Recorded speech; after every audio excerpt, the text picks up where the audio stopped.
Hello and welcome to Orshi. For one last time, we are in a sauna. It is hot. We're ready for the gold medal game. Spain taking on the tournament host France, the EuroBasket women. I'm Jeff Taylor with Mark Clark. It's been a fantastic tournament, Mark, and it all comes down to this, really. Well, it's been, for the French, 9 party nights. This is the 9th party night. That's what they're all playing for, that trophy, the EuroBasket women silver trophy that both teams want to get their hands on. Both teams will go perfect in the competition if they get the win. But you can't say enough about the organizers and the crowd. The crowd is packed in here. There is, well, standing room only is an understatement, and you're right. Sauna, the temperature's getting hot, and we're just about to get hotter. Both of these teams have made it this far unbeaten in the competition. I think you'd have to say that traditionally these are two sporting rivals. It is, in every sense of the word, a dream matchup in the gold medal game. France, as the host nation, bring an experienced team. Yakubu has been terrific, 27 years of age. A lot of these players were in the Olympics last year. Sandrine Gruda, a big star. Celine Dumerc, who has just taken her game to new levels. You know, Edwige Lawson-Wade, the lone member of the French team that won the gold medal back in 2001. This will be her last game without question. And I think maybe as well Emeline Ndongue, I've heard. So the French fans want to make sure that they send these great players out with a win. But it remains to be seen, because just as badly as the team in blue, Les Bleus, and the blue hair, I might add, of Yakubu, want to win the gold medal, they're going to face fierce competition from a team that's very hungry to get its first gold medal since 1993. And of course, we're talking about Spain, but the high fives all the way around, the flag, this tells the whole story. And really, for me, the one thing I'm going to remember the most about this EuroBasket women, other than that Sweden v. France game at the quarterfinals, which I still can't believe how close and thrilling that was, is the crowd. They've had great numbers, and you can see that by having the EuroBasket women in a country where they have a good league and they have a good fan base, and they've taken it outside of Paris, out and around where basketball really has a pulse. It's really paid dividends. Well, and they're a basketball crowd that have come out and watched the other teams play. I mean, in Tralizé, 3,500 people in the middle of the afternoon came and watched teams. And this Spanish team, also unbeaten. And both teams have balance, strength, and talent in every single spot. And there's enough people on that French team calling it a day internationally, but none is a bigger name in women's basketball than Valdemoro. She's done everything except win a gold medal in this environment. She's so close, she's been an MVP. What a great way for her and the winner to finish their careers with a win here in France against their traditional rivals. There are so many scripts, so many stories that are written here, and all we have is one last chapter. This Spanish team want to make that a successful chapter for them. And with Sancho Little, it's a guaranteed tournament MVP if Spain win the gold medal. She's been terrific, she's been dominant, and really she's the one player probably that Spain need to have tonight in good form, like she's been for the entire tournament. Lucas Mondelo has quite a player in Sancho Little. The team's now on the court, the coaches, everybody, the fans getting ready for the playing of the national anthems. We're going to start with France.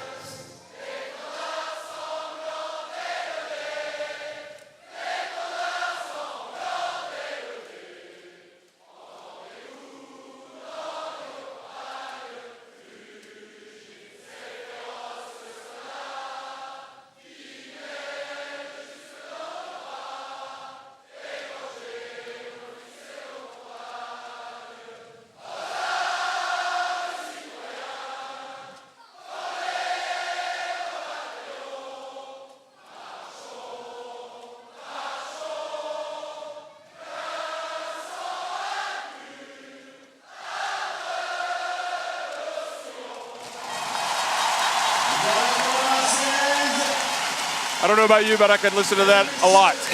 That's pretty inspirational stuff from this French crowd. Now the national anthem of Spain.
Voilà pour les hymnes nationaux. Il ne nous reste plus qu'à vous souhaiter un excellent match à tous et à tous. Une magnifique finale. We've seen these teams play some remarkable games over the years and really make their mark in women's basketball, not only in Europe, but on the world stage. I was trying to think of the top games that I've seen over the years involving these teams. And I remember the one EuroBasket women that I saw, as you see Yakubu hugging Torrens there. These girls know each other really well, by the way. They play against each other all the time. These are friends. And also you'll see the referees from Serbia, from Latvia, and from Romania. So these three have done a terrific job in this tournament. But I remember the first EuroBasket women that I went to, and I remember Spain in the bronze medal game in 2003, coming back against Poland from 19 points down in the second half to win and qualify for the Olympics. And Sancho Little wasn't in that team, but she's in this team. 18.3 points per game, 11.1 rebounds. Sandrine Gruda, I think, just had 4 points in the last game, but she's a handful. Well, she had only 4 points, but 2 of the biggest points in the game when she made the jump shot deep in regulation. I think that matchup sort of hides a bit of the issue for this game. This French lineup that we're going to see in terms of its starting lineup, it won't be Sandrine Gruda, it won't be Emeline Ndonge or Yakubu. It will be the combination going up against Sancho Little. You don't have to say anything about Celine Dumerc because she is Celine Dumerc, who just literally has done about everything you possibly can. For me, again, that 3 spot, Chagnon, the young new player in this team, she's here for a reason, and she's here because Spain and teams like Spain have so much talent at the 3 spot, and Pierre Vincent has started her every single game, and now she probably has the biggest single challenge she's ever had in her young basketball life, because she has to guard Alba Torrens. Well, this is interesting. Torrens has been really one of the sensations after that serious knee injury. She and Little Lima obviously in there to combat the size factor. Marta Jargai is terrific at the shooting guard. You know, Lucas Mandela, though, has plenty of options to come off the bench. And I'm really intrigued to see how Spain come out today. They cannot come out any harder than how they came out against Serbia. They were like a house on fire in terms of their intensity. It's an interesting starting lineup because in some ways that's almost slight advantage France in the starting at the beginning of the game, because Cindy Lima, great defensive player, very, very experienced, but she's not as active as some of the other options they could have gone with. The backcourt is the quick backcourt he went with in the semi-final, but maybe it's an adjustment that he thinks he has to make against that big French front line. He could have gone the other way around. He could have said they're not quick enough to guard us. Cindy Lima's got a big role here. She's got to rebound, and she's got to be solid offensively, because they may step off her and clog the middle, and that makes Sancho Little's job very, very hard, because they won't guard Cindy Lima on the perimeter. Cindy Lima is a real scrapper. I'll tell you, the most amazing thing happened with France back in 2009. They went to that tournament. Their expectations were not sky high. They won the gold medal in 2009, upsetting Russia. in the final. In fact, they beat Russia twice in that competition. They know what it feels like to be at the top of the podium. None of these players have tasted the gold medal at senior level. They've had a lot of success, both of these countries at junior level in recent times. I think it's safe to say that both of these programs are going to be among the elite moving forward, without question. Well, and they are amongst the elite in always an ongoing way, because players like Laura Gill, players like Alba Torrens have come through development programs. Every single year they roll out great age group teams, and France with their centralized system with the INSEP and everything else, their great league, it's not these teams are a result of all those factors. It's interesting that the championship trophy is closer to the French bench right now. So maybe that's almost as if they're saying, this is our trophy, you're going to have to take it? I don't know. Well, you never know. Certain things inspire players. I mean, my last thoughts before the start is Matazaga, for me, it could be the key. I don't think Gomi can guard her in the post. If they can space the floor enough for her to go and get those mismatches, I think she could be absolutely key in this game. Dumerc is going to have a tussle with whoever comes in at the Spanish guard spot. Can Spain get up and down the floor, because they are so fun to watch, or will France control the tempo? Well, a lot of kisses on the Spanish bench from the coaches, coaching hugs and kisses. Good luck. They're both going to need it, and France are going to start off with possession.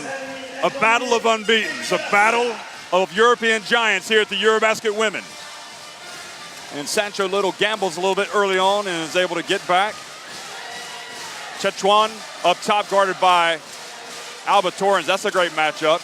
And Gomes drives in right around Sancho Little. So that's got to be worrying for Spain, that already their most dangerous player defensively, Sancho Little, the shot blocker, couldn't get to that. That's a great move by Gomes. So quick. Recognize the mismatch. If they're going to go the alley-oop. Oh.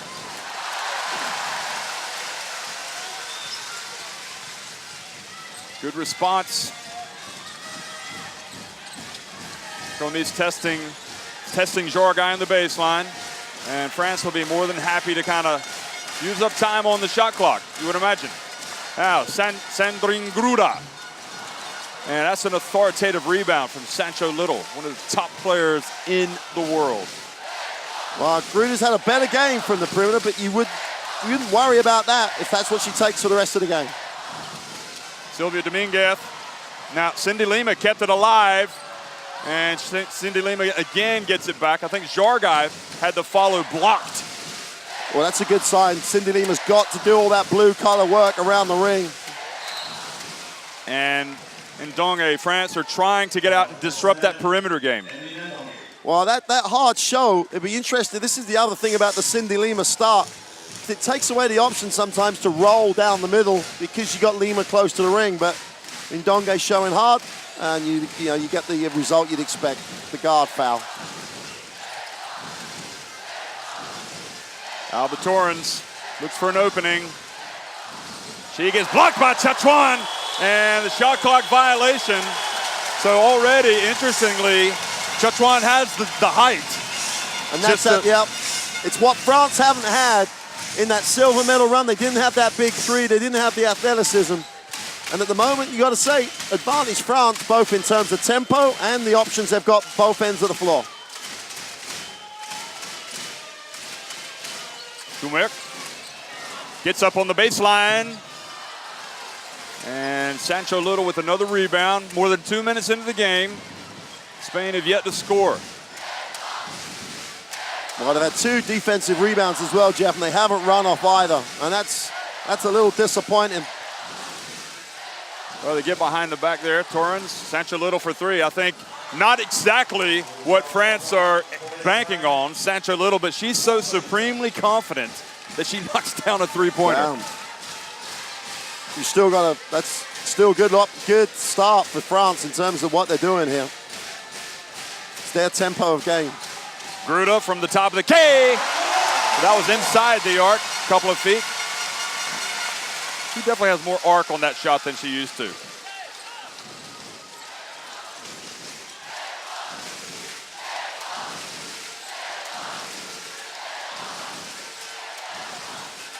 Torrens for 3, good! Now Alba Torrens is getting involved. And she could pull Chachuan away from the basket a little bit. That'll give her a little bit more space on the court. Got to get chased though. Torrens is not going to not throw it up, is she? And she just went underneath, didn't chase her over the screen, and Spain got a really, really good look. Gomis just behind the line. So she ties it. Can't go under that screen, especially on the foul line. She gets separated so well from the screen. Foul line jump shot off the dribble. She's been making it all tournament. So Spain have been able to hit the three-pointers. They'd like to get it inside, and they do that time, the alley-oop.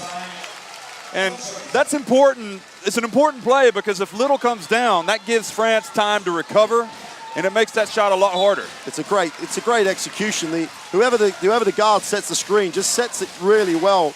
And in fact, they didn't run it that well last time. It was just a tremendous pass. Yeah, in fact, Ndonge was there, so if she does go down, she's not going to go. No. She's not going to be able to go right back up. No, it's just a great pass, and Little's just got so much athleticism. We're off to a terrific start, and Little gambling, and you can see how desperate. You can see how desperate Spain are to get out and run. Sancho Little with that terrific quickness and athleticism, but gambling a little too much.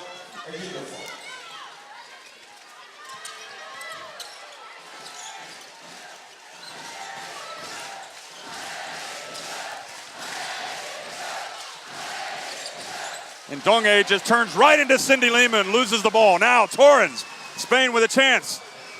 And good play from Chachuan to commit the foul. First time they had a chance to run, first time they got their defense to give them a chance to run. So pleased that Torrens didn't back out of that because the only one was back, she just forced her to foul her. Spain getting into this now. And bounds it, boy. Dominguez showing her leaping ability, and then she goes straight down the lane. And looks over at the Spanish section with both arms raised and shouts, "Vamos." We could hear it all the way over here. Spain with a 4-point advantage.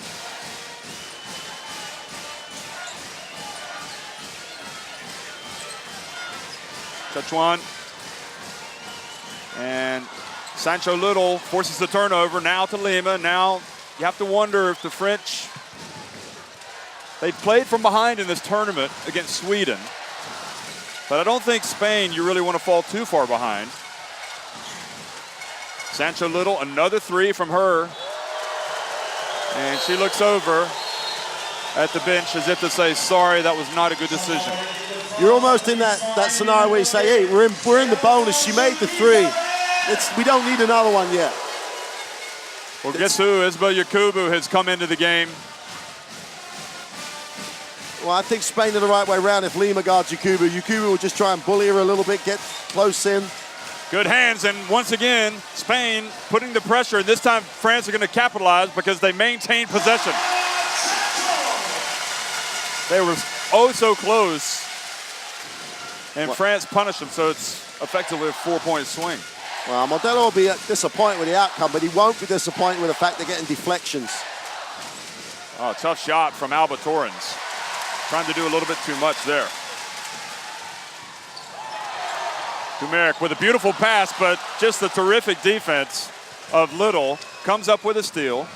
Torrens tries to elude Dumeric. And a foul called in Dumeric. Remember, she had 4 fouls and had to sit a lot against Sweden. She doesn't like that call. Well, you know, and the situation, the previous play is a great find by Dumeric because she had to change her mind. Shen Young just got to be confident and go up. She was just a little bit hesitant. That's a little bit of an experience.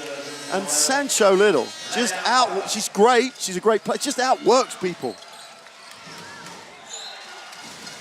Well, Spain tried to sneak in there and get that easy basket off the inbounds play, which as a defense, obviously you should give no chance away like that. Maya Palau has come in for Spain, giving Silvia Dominguez a breather. And the give and go off the foot of Jorgai, who looks a bit unsettled here at the start of the game. I still like the fact that Spain are trying to be aggressive with the pass and the cut. They've come unstuck. once or twice, but that's the sort of way they really enjoy playing and want to play.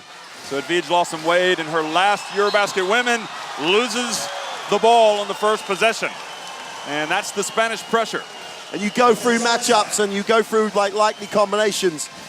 And Spain have just got that little bit more depth for the guard. They can really, really waste themselves defensively, really go hard because they can rotate. Lawson-Wade knows how good Palau is because she was a teammate of hers at Los Casares. Ball goes out of bounds. Spain with 12 seconds on the shot clock. There's so much activity from Spain, hard cuts to the basket, that if they just keep making them, just keep executing, they'll get high percentage shots. France have got to look after the middle and bump cuts, and they just didn't there. Well, that's a tough shot. Great recovery.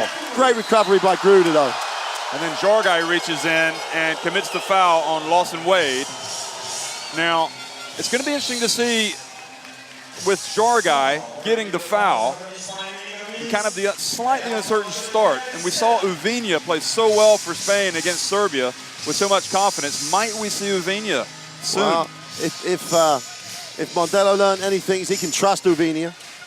And it's such a great option to have on the bench. Lawson-Wade is struggling here against this pressure. It's taken a long time to get in. And Skriela's come into the game, and she's got to open up this game by looking to shoot the ball. As well as Miam.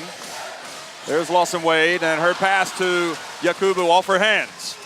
Now Palau the other way. Back to Cindy Lima. It wasn't pretty, but it was effective. Cindy Lima takes the advantage. Back to 4. Transition basketball, and I think it's the name of the game for Spain. France have got to stop them. And the foul called on Laia Palau, so that's Spain's 3rd foul. But Jeff, again, why did she pick the ball up? She didn't need to. She was desperate to get it to Lawson-Wade, and Spain have got to keep going with that. Miam's better than that. She doesn't need to wait. They can get into sets. They can get into some transition. Get Yakubu in the block. Just see if they can throw the ball once or twice. Skriela gets it to Lawson-Wade. Back to Gruda, but Laia Palau got a hand on that pass. Now there's Yakubu. She has the shot blocked. Albert Torrens, how quick was that? And that's the advantage.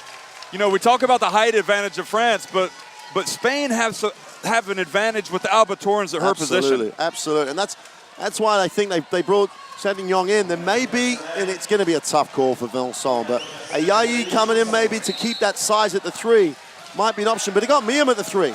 So then they're not outsized. It's just that at the moment, Spain are a little bit sharper, a little bit quicker. Torrens helped them, was so quick. Excellent job.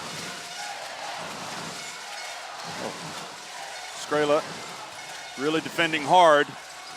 And Sancho Little at the line. Good, and Spain go on top by 6.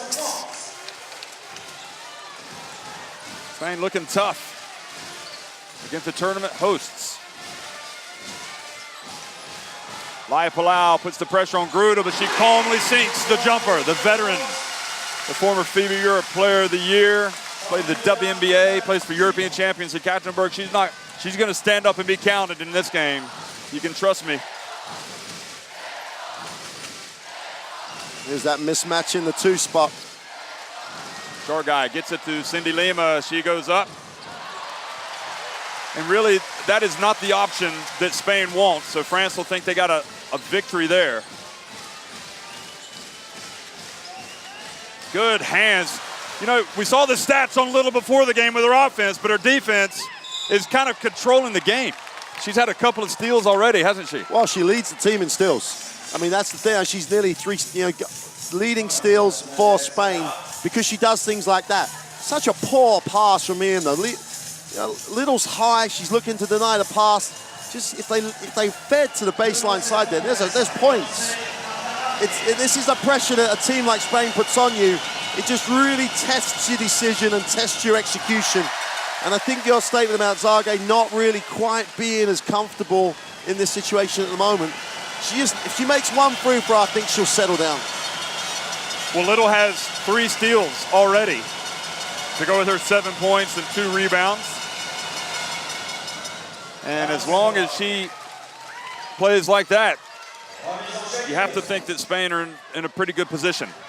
But still, it's only a 5-point advantage. pressure situation now for the home team. They've got the home behind them, the home crowd. Miem pushed out by Torrens.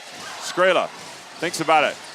Now Gruda puts it up at the line. Beautiful shot. Ooh. It's a tough shot, but what skill? That's all I can say. Well, Sandrine Gruda's adding so much to her game. That's tough. That deep on the shot clock, off the dribble to a pull-up jump shot. That was Laia Palau, and Lima with the rebound and put back. France didn't get a body on Lima, and it's the quickness. The dirty work. Yeah, it's the quickness and the dirty work stuff, because Yakubu showed hard and Lima just went to the glass. Laia Palau trying to keep the pressure on the point. Now Skrela. Lima again, the ball goes off of Yakubu. And Mondelo was gonna run over there and talk to the Serbian official. He needs to be careful. And Uvinha is gonna come into the game, and that's quite exciting for me. But look at the defense. Just because for me, she was absolutely thrilling in the win over Serbia. Torrens over to Sancho Little, and now Gruda has the foul called on her, so free throws coming up for Spain.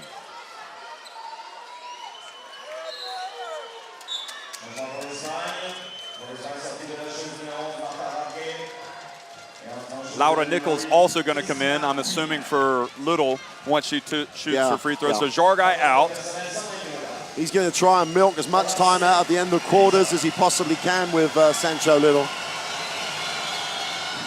Now, if you ask Little, she'll probably say she could go 40, but as many minutes as he can get into her on the bench, that'll really hold her in good stead for the second half. Spain 1 of 3 at the line with that miss. So 2 of 4. She is so dominating defensively inside. If you're France, really, you have to breathe a sigh of relief when she goes to the bench. Well, they got 23 seconds here to go. They've got to pump, they've got to dump it inside to Yakubu or Gruda now and see if they can get the points at the end of the quarter here. Maybe pick up a foul too. They can't be waiting too long. They also have great opportunity on the offensive glass if they go early enough. Well, final 10 seconds now. Spain with a chance. Torrens in the open floor. She passes back to Laia Palau for 3. Good! Spain throwing a dagger at the end of the first quarter. The turnover costly.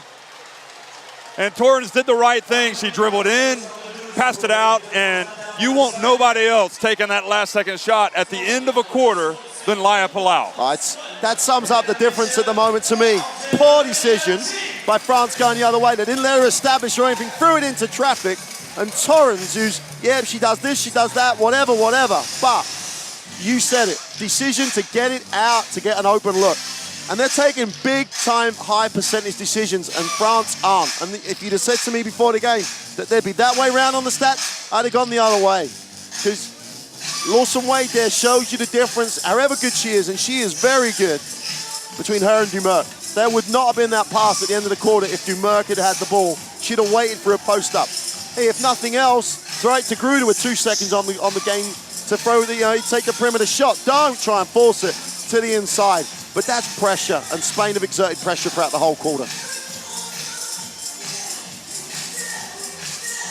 Mark, it wasn't long ago that France were on that dream run to the final at the Olympics, but Spain didn't qualify for the Olympics. They didn't even make it to the quarterfinals of the last EuroBasket. So that's another storyline here. Is Spain, they've got a point to prove in this EuroBasket women. Oh, huge point. And I think that, again, it shows you what the programs are about. They had a disappointment. They've gone away. Mondelo's got the job. He had to go through qualification. They went through qualification for some of that without Sancho Little. And he's made big decisions about, Valdemora coming back in, but she comes in a supporting role. That's a tough thing for her to do. So they've regrouped, and they're on a mission for a number of different missions here for the older players to sign off, and they want to reestablish themselves as the best in Europe.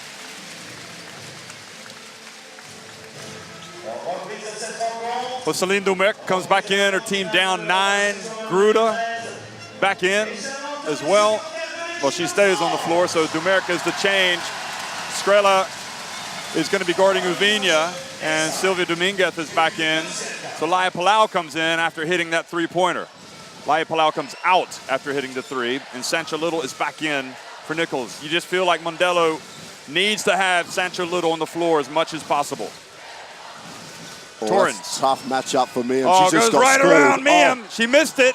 And Cindy Lima Huge. is playing one of her best games. Huge attacking rebound. the glass. Huge rebound. What a move, though. I know she blew the layup, but Enya Miem is a great player. She just got scored.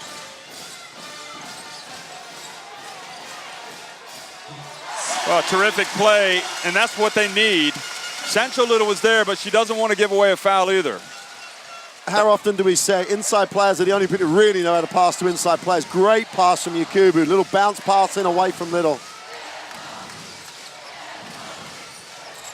Sylvia Dominguez back outside to Uvinia. She had 19 points against Serbia. Off the glass and the ball rims out.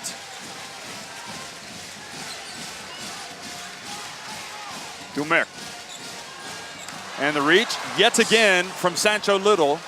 Maybe, you know, good defensive play, but also the referees sometimes will call that coming over. Well, Cindy Lima again. She gapped Yakubu. Torrens for three from the right corner. The advantage is ballooned to 12 points for Spain.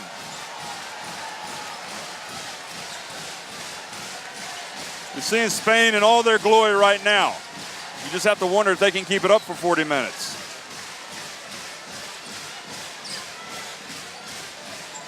Dumerc penetrates, gets inside. She misses. Now Sylvia Dominguez goes the other way. The crowd wanted a foul. They're not going to get it. Dominguez penetrates and is blocked by Skrilla. And good hustle from Ndine Miem. Let's see if the good defense sparks France. Ndine Miem hustling. Well, as Valdemoro comes in, are we going to replay the foul? But France wanted a foul on the penetration. But like Sancho Little coming over made Dumerc just literally release it way before she was ready to. Skrilla trying to escape the attentions of Uvinia. Back to Gruda. Valdemoro, Spanish legend in the game now. Dumerc from the left corner. Good! That's what they've been waiting on. Super Celine. That was a tough shot. Uvinia was all over her. There was the level, such a stepping up here now with France playing more extension on their defense. Sylvie Dominguez puts up a three. And Ndonge gets the rebound, hands it off to Skrilla. Look at the Spanish defense, though. The quick hands, quick feet. They get it to Gruda inside, and Gruda puts it up and in. And that's got the French fans on their feet. And it forces a timeout by Lucas Mondello. You know that situation where players get brawled on by the other players? Gruda's just answering Little. Tremendous baseline move. 26-19, Spain lead France.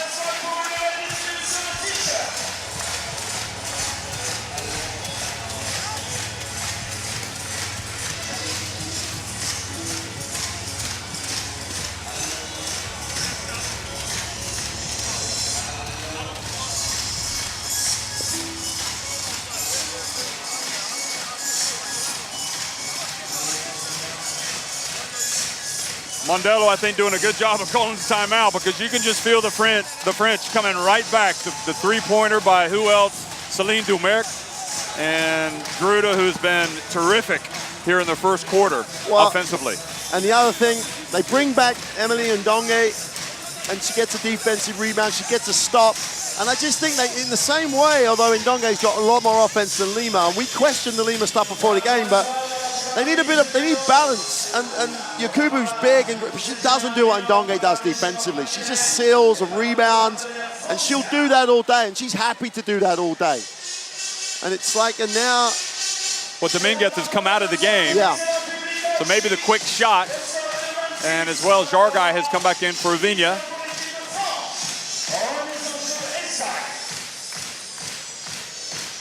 So a couple of veterans In fact, it's more of a veteran team now for Spain with Little, Valdemoro, Lima, and Palau. And Jargai, who's playing in her second EuroBasket Women.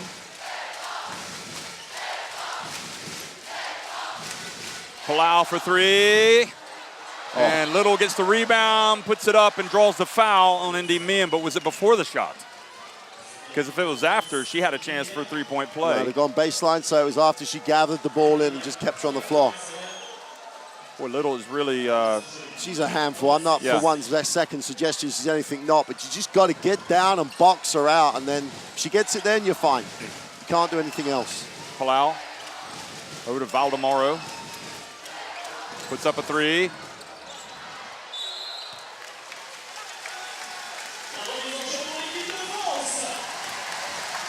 So France's defense playing hard, giving their team a chance. It's a great answer by France. You know, the Dumerc penetration that she thought she was fouled on started it, then the three. So they're working their way back in now. Chachuan,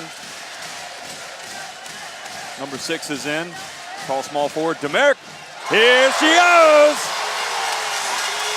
Celine Dumerc is going. There's no telling what France can do.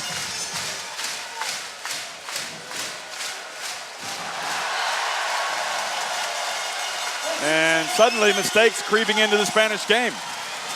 Well, it's almost, I think you went in the timeout. Dominguez's bad shot just broke the momentum, and France have built on it. And Gomes has done a great job defensively. She gives them a little bit more on the perimeter. Cindy Lima's going to foul. How long are they going to leave Gruder out for me? That's the question. Because with Shen Yong in the game, Miem can sit down. You know, they can bring in Gruder again, and I think they're looking at a better lineup.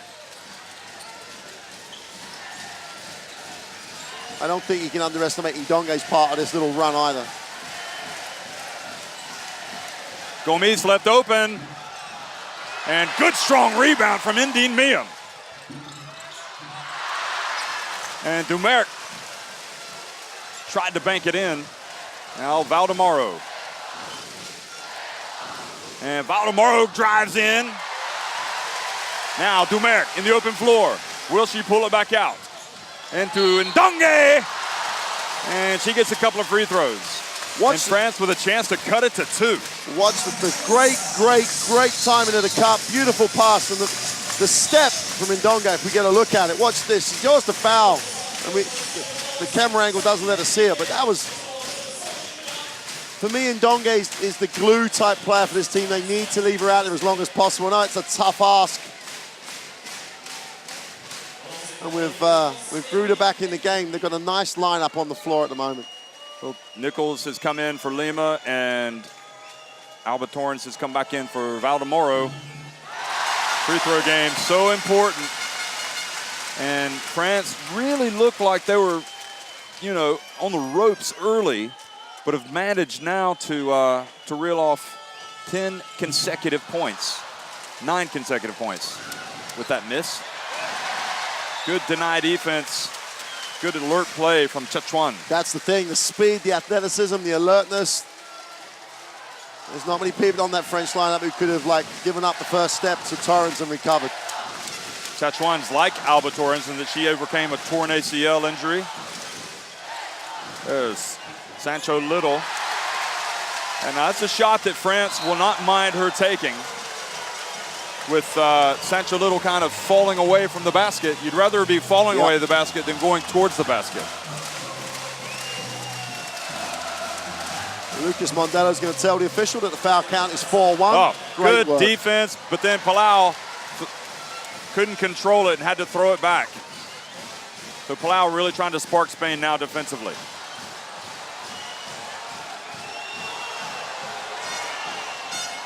It's great defense. No look pass to Chachuan, Celine Dumerc. And Sancho Little called for a foul on Gruda, her second.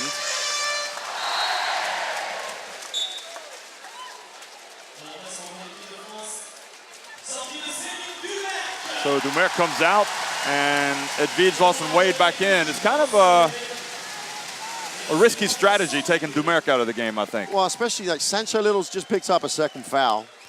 And if there is a time to throw Yakubu back in now, throw her in the post, see who guards her.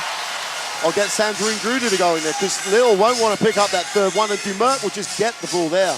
It would have been worth almost give her another minute, see if she can pick up that foul just to see. You won't lose anything, especially coming into the halftime break. Boy, Gruder, she was so quiet in the semifinal, and today she's got 12 points already, and we're just less than 16 minutes into the game. Alba Torrens penetrates. Well, France holding their ground, and that time a lot of, it's almost as if they know what she's doing. And they're sending everybody to the boards. Gruder's got to go up, get the contact, see if you can get that foul.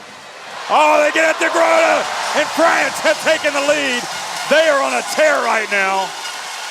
13 consecutive points for France.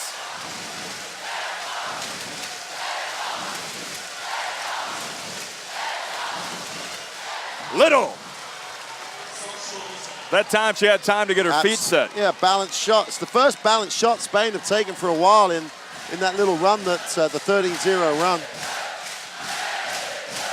Oh, Gruder with 14 points, taking center stage here in one of the biggest games of her career. Here she is again. And Chachuan keeps the ball alive, but Sancho Little brings it in. Torrens penetrates. Good defense from Ndongue. See, this is what the French defense, when you beat the first line of defense, there's always going to be that big player coming to help. And they've gone through it the last 3 times. They've had it challenged or thrown away. She can stop and pop if she needs to. They can't keep forcing that shot. Valdemoro did it, and then Torrens has done it. They're taking tough shots. Don't need to take tough shots. Uvinia back in for Jargai, and Cindy Lima will be coming in. Laia Palau, another jumper. Oh. But again, you have to think that France will settle for those jump shots from Spain. Where Spain really want to get it going is the transition. Absolutely. And French execution the last few minutes has stopped them getting any chances to run because they've just executed so much better. Make or miss, they've executed better. Well, Uvinia thought she had drawn the charge.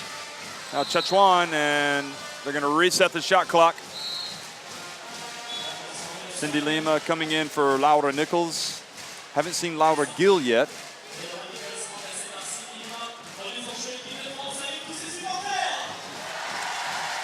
Somebody needs to tell Alba this is not football, it's basketball. Uvinia almost came up with a steal, and that's where she's really good. She's so active and quick. She had those 19 points the other day, but it was her defense when she entered the game that was just so pivotal.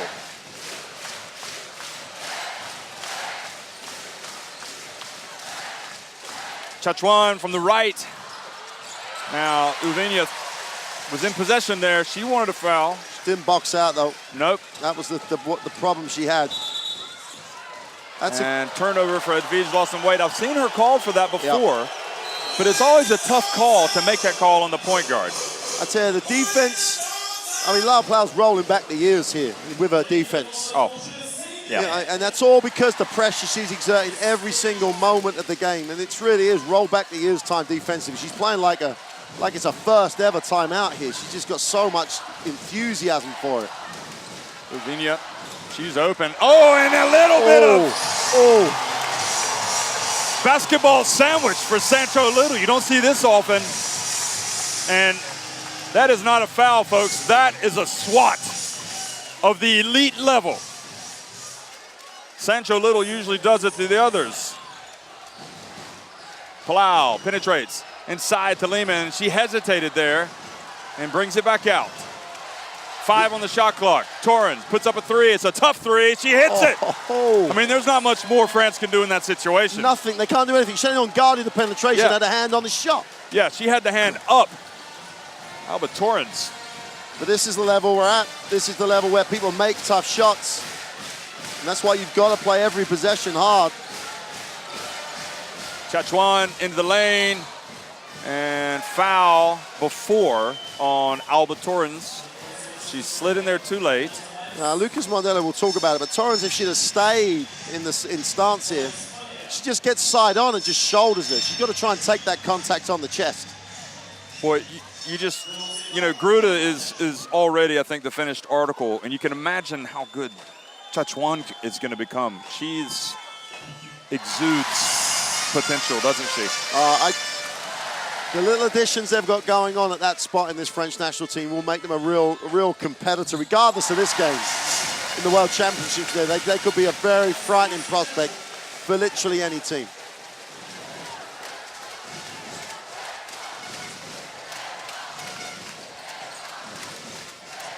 France cut it back to 4. Now Torrens, and tough defense, but Chachuan commits the foul, and Alba Torrens goes to 11 points here in the first half. She is now Spain's leading scorer. It's almost, it's apart from the finish, obviously, it's exactly the same type of play. She gets turned by the first step of Torrens, and any contact there is going to be defensive. Dominguez is coming in for Spain. And she's coming in for Palau, presumably to keep the pressure on defensively. Chachuan, meanwhile, comes out, and Indine Miam comes back in. And France, with that three-point play, trailed by 7 with 1.5 minutes remaining in the first half. Spain showing almost showing a little matchup zone here, but Gomez with a tough shot and hits it. Boy, that was about as tough as Torrens' three-pointer that she hit. Off balance, almost sitting on the defender when she made that.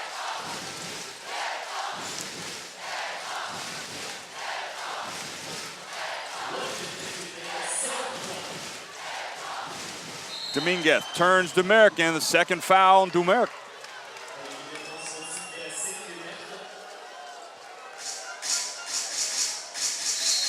Well, she doesn't want to give away one here at the end, so Vincent's go ahead and going to take out Dumerc, which is, you can understand why, but it's still it's a tough call.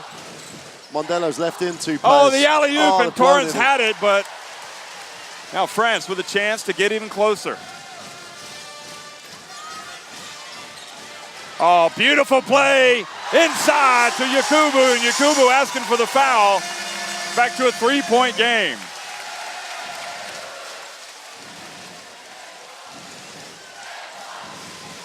They really need Yakubu. Spain cannot hold it for the last shot. Uviña makes the pass. Good hands from Gruda. She's done it offensively, and that's a good defensive play. Now Lawson Wade. 9 seconds. 8. Mian from the baseline. Good! Spain going to call a timeout with 6.8 seconds remaining.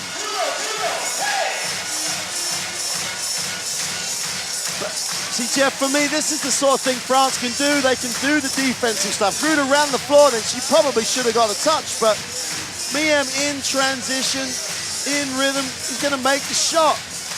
They can run. They can be very, very exciting and explosive. And with the talent that Gruda's bringing to the game, she's sparking them at both ends of the floor. At the moment, that head-to-head between Gruda and Little, Gruda's got that slight advantage, and that's really keeping France right in this. 6.8 seconds to go. They've got enough time to get it down and get something going to the basket, or at least a penetration and a kick. You just have to wonder, Spain have played so well in this game, yet they only lead by 1, and have they let an opportunity go? I think that when they had everything going their way and they then settled for just a 3-pointer early in the shot clock, that just gives France a little bit of an opportunity to run back. They'd have almost been better going down there and giving up a 24-second, because the French were on the ropes. Dumerc's penetration and the foul, no foul call, got the crowd in it, all on the back of that bad 3. The decision to take it. Okay, so we know that Palau likes to take the last shot. She's come in, and I'm sure that France are well aware of that. She's already hit 1 at the buzzer at the end of the first quarter. Valdemaro is checked in as well. Oh, they nearly had 6 players on the floor. That's a good. Zaga, you didn't see it. You were looking the other way. She tells Mondello there's 6. Well, Almost a technical looking at. Torrance takes it, and Ayayi commits the foul. They got 1 to give. So 1.9 seconds remaining. Now has Mondello, has he called a play already? Good job by Ayayi waiting that late to commit the foul. Now Sancho Little, well, that was just too much. Surely they got to get it in closer to the basket. And the referee just telling Sancho that was not a foul. Basically like, stop it. So Sancho Little, she's got 10 points, and Spain had a terrific start, but with Sandrine Gruda coming to life in a game-high 14 points, France are right probably where they'd like to be. They're only down a point at halftime. Well, they're the statistics, and the 55% from the three-point line is literally keeping Spain in the lead because they've only gone 33%, and that's the challenge that France give you going to the basket. Most of the other stuff is pretty even. Apart from France's 11 turnovers, for a team that prides itself on its ball control, that's testament to Lai Palau and the defense that Spain played. It's about, to me, that they've gone with a 3, the big 3 spot, most of the game, France, and they have to stay with that. Because Skrilla looked a little bit ineffective, didn't really look to get open. There's the game leaders, and Gruda and Mia. Gruda's all over the stats, as is Sancho Little, but Torrance with 12 has done a good job. But for me, the key for France, keeping that big 3 in the game.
face de très beau groupe de Double Dutch d'élèves, présent à l'occasion de l'EuroBasket Women 2013.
Ensemble, derrière l'équipe de France, ce sera de 35 pour la France, 36 pour l'Espagne.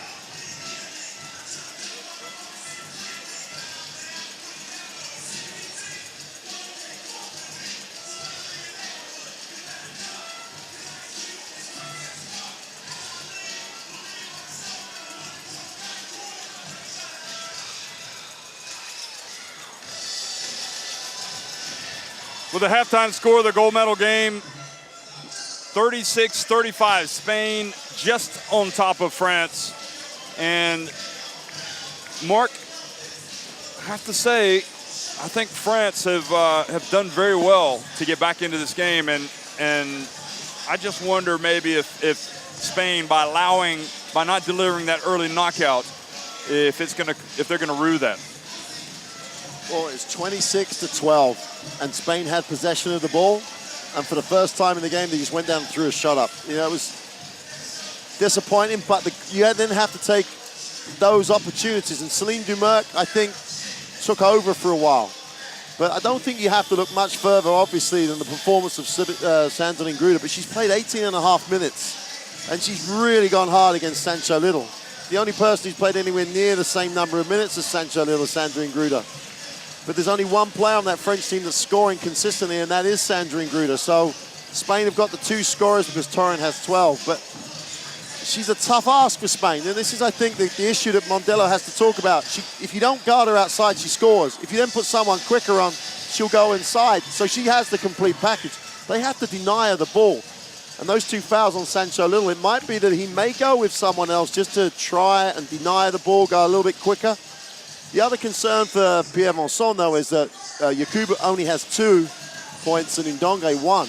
Now, it's supposed to be that big French front line is going to be able to dominate and be able to pick up points across the board, and it hasn't happened. Mayam and Shang Yong have done a marvelous job at the 3. So it's really so evenly poised. I think it's, at the moment, no, I'd still go with Spain if they can get some tempo to the game.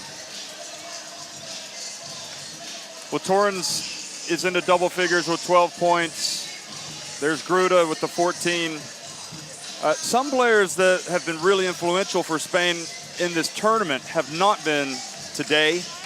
I guess Jorgai has been trying to help out defensively, but she's really yet to get on track, in my opinion. I would agree with Jeff, and it was when they posted her up, and I thought that was, that's going to get a goal, and she got fouled, made 1 from 2 from the line, and she was never quite in that flow of how she's been in this tournament. So that's, in all the matchup, Gomes won that one, and that's a big win for France, I think, in terms of the game. I think the 3 spot between Mayem and Changyong and Torrens is pretty even. So it's just set up. I think Spain also have a wild card in there that we haven't seen yet, Elisa Aguilar. Now she has the potential to come out and hit some big shots. But, if you're France and you know that Spain are taking 3-pointers to try to beat you, I think they'll probably go with that. So any coach would rather see an opponent shooting from long range than getting it inside, especially if you can get some pressure on them. Absolutely, and the phrase "picking your poison." They pick the poison that says they can take that, but if they penetrate to the basket, we're going to challenge it really, really hard. Yeah, what they can't do is turn the ball over and allow Spain to get out on the fast break. And every time they don't execute properly, that's another chance to Spain for run. And we haven't even mentioned, though, Jeff, just before we start, the role what a performance by Cindy Lima. Yeah. And that's the win for Spain. She's won that little battle with Yakubu and Ndongue in lots of ways. So there's little battles going on between the game, but Lima, for me, huge success for Spain. And I thought if she won that battle, that Spain would almost have a dominant position. Yeah, it's interesting because all 3 of those players, you wouldn't say that they play with a lot of pizzazz, a lot of panache. It's just grind it out, get in, and really power your way up. And I think Mondello, quite rightly, saw that, and he knows what he's got in Lima, who has been in this national team for several years, going back to 2007 when Spain won, took the silver medal, finishing runners-up to Russia in Chieti. And what's really interesting to me is I didn't think I'd see this in this tournament was Sancho Little actually get her shot blocked. And it's happened a couple of times. And that just speaks volumes about the size that France do have on that front line. And the absolute quality of Gruda. I like the fact he's gone with Yakubu to start with. That's a positive move to try and get points on the ball and really put Little under pressure defensively.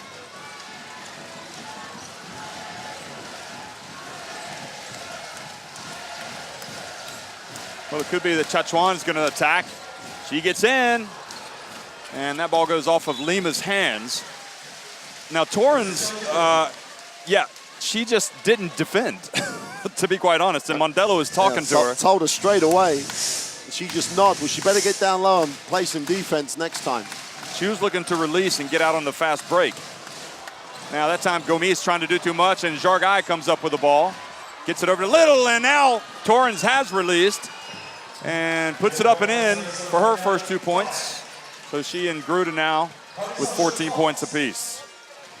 Well, hopefully that might get Zage going. Getting something positive right at the beginning there. Played good hands. And then didn't panic. Made sure she tried to get it to her teammate. I think Spain will be very happy if Sandrine Gruda is out behind the arc, to be honest. 4 on the shot clock. 3. Gomes pulls up. That's a tough shot. Fight. And Yakubu gets it and puts it back up and in. Boy, there were a lot of bodies inside that time.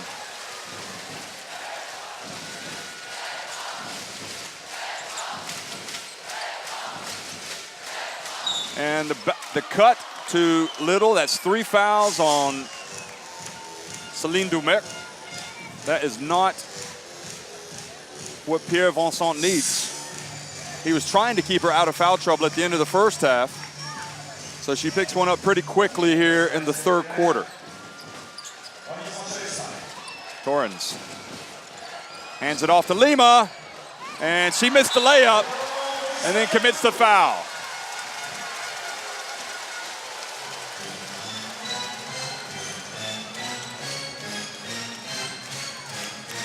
She was making that shot in the first half. Well, it's a tough call for a foul on her. I mean, she was hunched over. Now Yakubu gets inside, pulls her way in there, and draws a foul on Lima. Of course, none of that happens if Lima makes the layup. Yeah. Although she was challenged. But it should be at worst a foul. Lima should have at least got fouled and not blown the layup. Yakubu goes to 5 points. She lived in Valencia, Spain, played for Rus Casares, and knows all of these Spanish players very well. Some of them were her teammates. She only converts 1 of 2. And Torrens now pulls up, hits the soft little jumper right there from about 8 feet.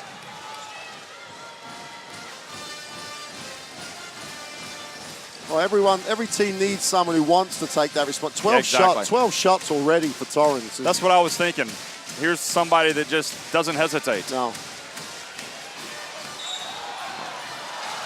Yakubu doing a great job right now. She's winning the battle with Cindy Lima. You said they've inserted her in the starting lineup, and now we're going to see what Laura Gill is made of.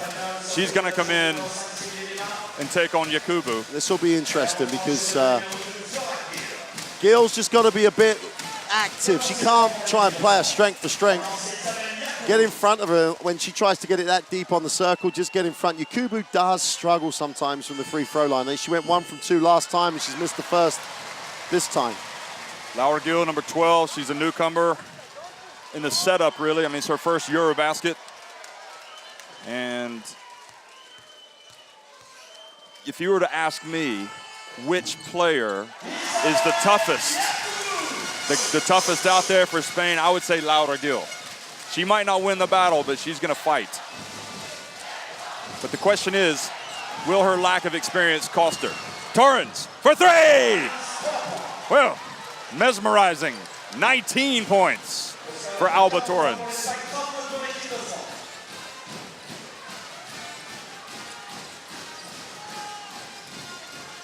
Dumerc. Oh, that's just quality from the player they need it from. And that's why they need her on the floor, even though she's got the 3 fouls. Might be an option for Mondello to just bring in Dominguez and ask her to go at Dumerc. Because Palau is more of a pull it up and shoot it. Well, that's a tough shot. I tell you, your description of her as being tough and never backing down, that's a great example of it. It wasn't the prettiest move. It looked horrible on the shot, but she didn't back out of anything. A lot of people in that situation will throw up a weak shot, and it just... Well, Ndonge comes in, Chachuan goes out, Yakubu out, and Skrilla. They need something from Skrilla, number 13, France. They would love for her to find some space and shoot some jumpers. Well, this lineup, this balance of lineup didn't work for France in the first half, going a little smaller. This was the period, that was the lineup that Spain really built the lead against. Interesting to see if they can pull it off this time. Now she makes 1 of 2. So both teams missing some opportunities at the line. Full court pressure. Torrens with the reach. And instead of going all the way, Ndonge brings it back out. Skrilla didn't inspire a lot of confidence there. Dumerc needed a bit of a blow on the floor, and she just picked it up off 2 dribbles and gave it to Ndonge. Well, I like the fact that Dumerc is willing to take the shot. And Jargai got away with a turnover. I mean, he just lost the ball and it went into, but look at the fight from Céline Dumerc. But now back into the hands of Torrens, and she hands it off, and a charge called on Alba Torrens. So France, I think, good defensive position. I'd like to see the Dumerc play where she ripped it off, because I'm finding that pretty hard to believe there was no contact on that. That's a foul because she came through the back and under the arm. And I don't know. And then I thought Ndonge was in the circle, but yeah, if Ndonge's in the circle, that shouldn't be. I can't believe that Dumerc went for the reach. She was in a mismatch and she went for the reach and got away with one. By the way, Cindy Lima does have 4 fouls, so yeah. Spain also have a little bit of foul trouble. And that foul was Torrens' second. Now, Gruda, long rebound out to Lawson Wade, who's come in for Dumerc. Gomez back outside to Lawson Wade. Skrilla. Gomez she can shoot it. Good! Gomez has had a hell of a game already. Yeah, she has. She's clutch. Really, really giving this French team 9 points, and it's all of them have been big, those 9, all of them. Zage's got to find a way to contribute for Spain. There she gets in, and there she's right on cue. So now we could move seats again, you know. No, that's a tough move. And the foot by Laia Palau boots it out of bounds. You know, there's a couple of options here for Mondello if he really wanted to try and squeeze a little bit out of this. With Skrilla and Lawson Wade in the backcourt, Dominguez and Urbina coming in might be a nice option for him, because he's Palau's been there for 4.5 minutes, playing hard.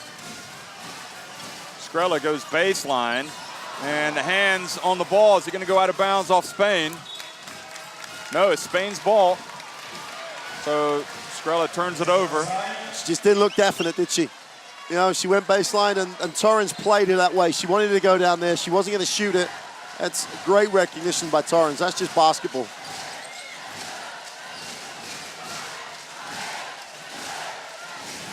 Laia Palau gets in. Nobody picks her up. And Laura Gil just takes that ball back outside for Spain.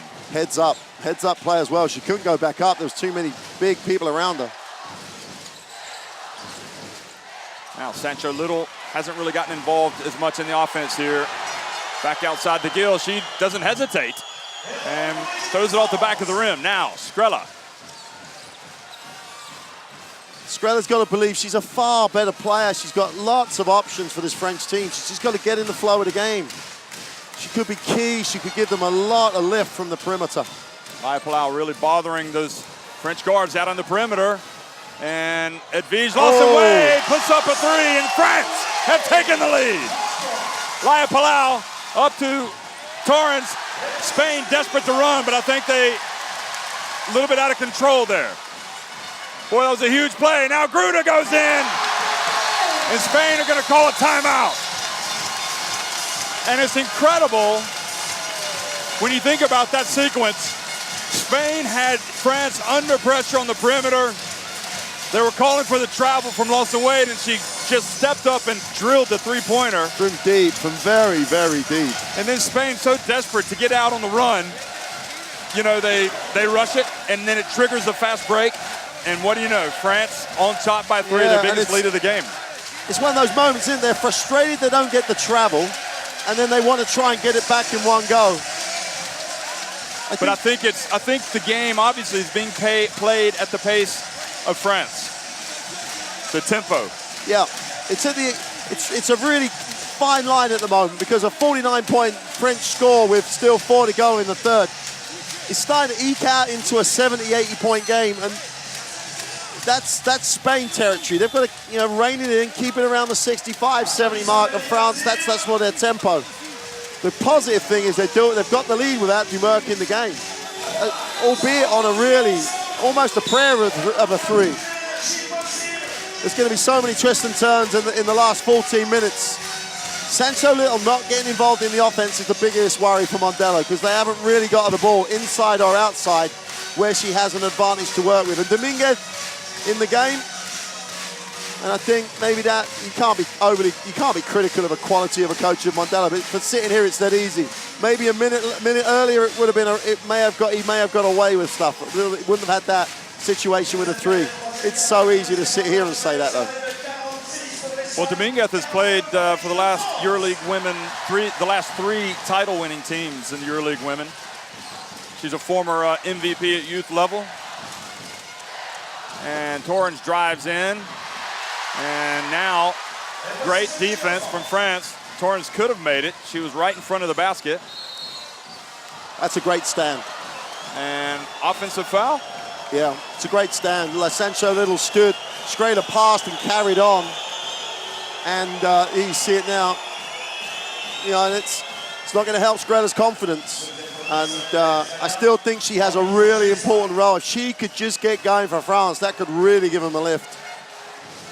And they're up 3 now. She should feel it a little bit, see if she can get something from the perimeter. Dominguez left open. And Vij Lawson Wade picks up the foul.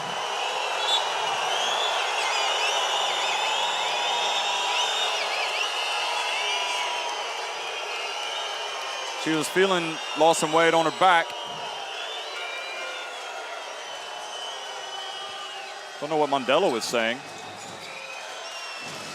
Now Sancho Little goes to work against Gruda. Whoa, boy.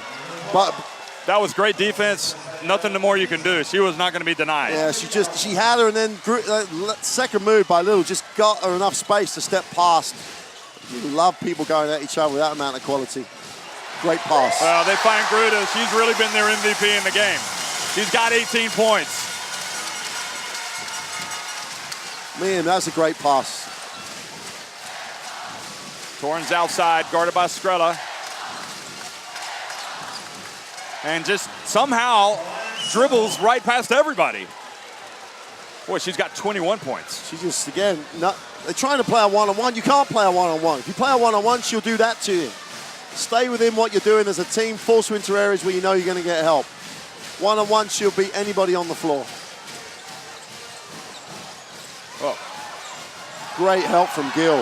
It was. And really Little, I think, needs a blow because she was reaching. She almost picked up a foul. She was gambling, going for the steal.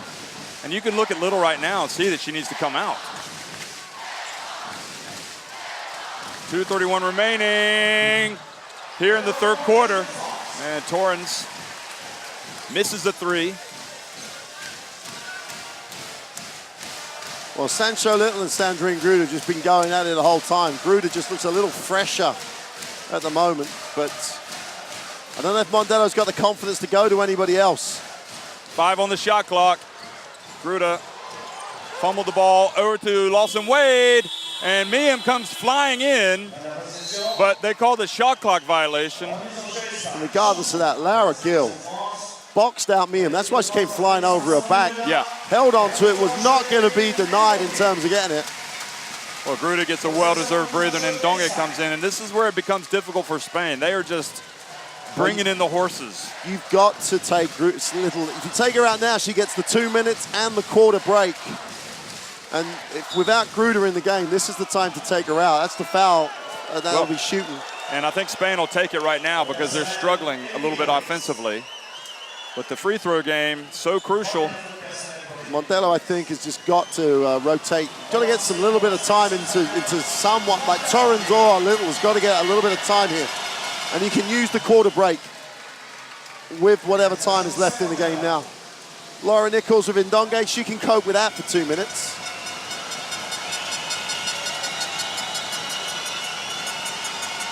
So the first one ties it, and the second one puts Spain back in front by a point, and there's just not too much between these two teams right now. It's a great move by Vincent, though, to bring in Chatillon now, because now he's gone a little bigger at the three, and Spain are a little smaller, and it's going to put a lot of pressure on Torrens and Little defensively.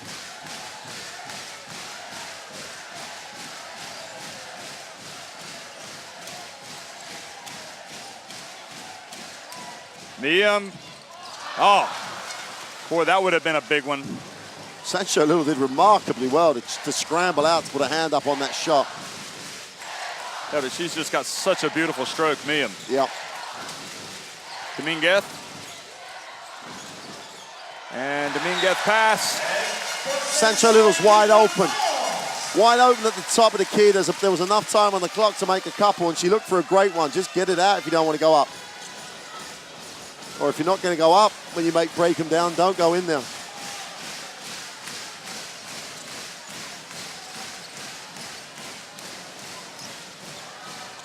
Well, Dominguez fell down. She gets back up. Sancho Little reaches over, gets the steal, and then Ndonge commits the foul. You know, as you look at this, Vincent will be asking, how can you not call a foul on Sancho Little reaching over? But on the other hand, this is where she's just so tough. But that's great. She came over with the outside hand, didn't reach through. And I think she'll be happy to get to the free throw line. So even though she's tired, she's working extremely hard on defense.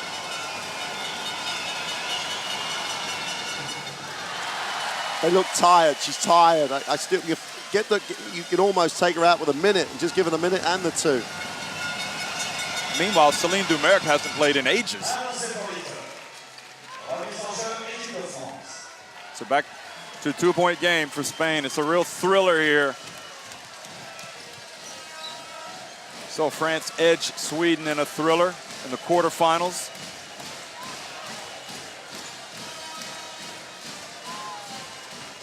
Great defense by Dominguez. They're going to call a foul. And that's a tough one for Spain because that puts Lawson Wade on the free throw line. Yeah, it's a foul. She's got her hands on her side. Absolutely, it's a good call by the official. She may ask for the travel, but she can't put her hand on her hip.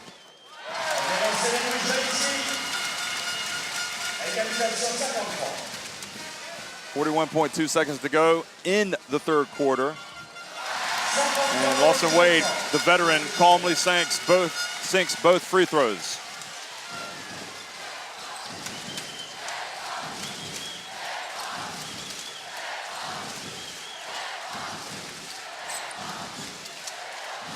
Now 9 on the shot clock. And they get it. Alley-oop. She had it, but just missed it. And Sancho Little needs to get back on defense instead of complaining. She just missed it. She's saying she got a little contact while she's in the air, but we couldn't see it, so. I don't think she could have asked for a better shot. Lawson Wade penetrates, hands it off to Ndonge. Good! And France execute to perfection right at the end. The shot goes awry. Oh, they haven't committed a foul.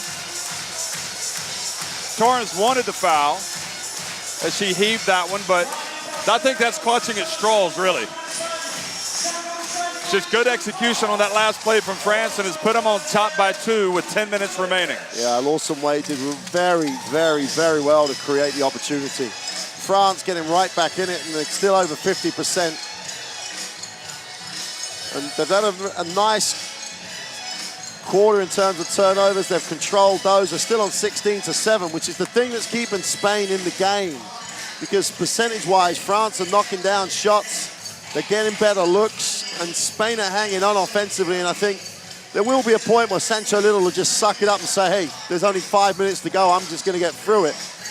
But well, they out-rebounded Spain by 6 in that quarter. And that's, again, it's like as soon as Cindy Lehman went out, Laura Gill did a really good job. But, you know, Sandrine Gruder has won the battle so far in terms of the big player on the inside. And I still go back to the Gomi thing. Gomi is still the bigger factor at that spot because Zagay hasn't got going at all. There might be a point in this fourth quarter where Mondelo may go with 2 guards and go with a smaller lineup and see what that gives him in terms of the game. But even if it meant, it's a tough call now because it's a risk. You know, does he leave Sancho Little here just for a minute? It's a big, big ask for someone to go in now. And if France go on a 4-0, all of a sudden it's a 6-point game. And it's a tough one. He's lost that opportunity to sort of say, I'm going to give her a couple of minutes here. And you've also got the specter of Maya Valdemaro. And will the temptation be there to put her in late in the game, especially if she's not in the flow? Well, one of those options could have been, if you were going to sit Sancho Little down, would have been to put a lineup with Torrens and Valdemoro there. They might not have scored, but you'd have had offensive options on the floor. But he seems to have done it in the quarterfinal, semi-final. These are the players who are going to play today in this rotation. So it's a great atmosphere in Orchy. Just the fans everywhere waving the French flags.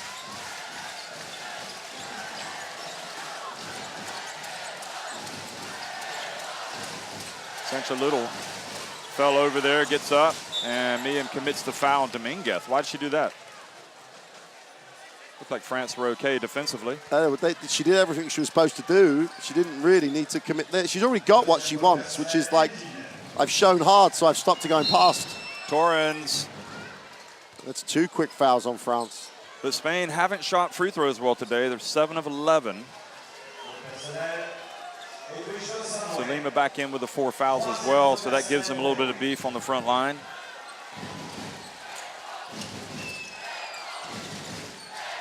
Sancha Little thinks she can go up against Miyam, and there you go, the key rebound. Jargai for 3. Nope. I thought it was in. I was with you. That's the first time I've ever gone good and been wrong in my life. Boy, Jargai can't get it going, but the foul keeps the ball in the hands of Spain. So that's the third team foul in 27 seconds. That's why Miyam's foul, which started all this, it was the real issue. Yeah. That's 4 team fouls. Holding is Skrilla. So Spain very quickly going to be in the bonus. And you have to wonder how they're going to handle the free throws.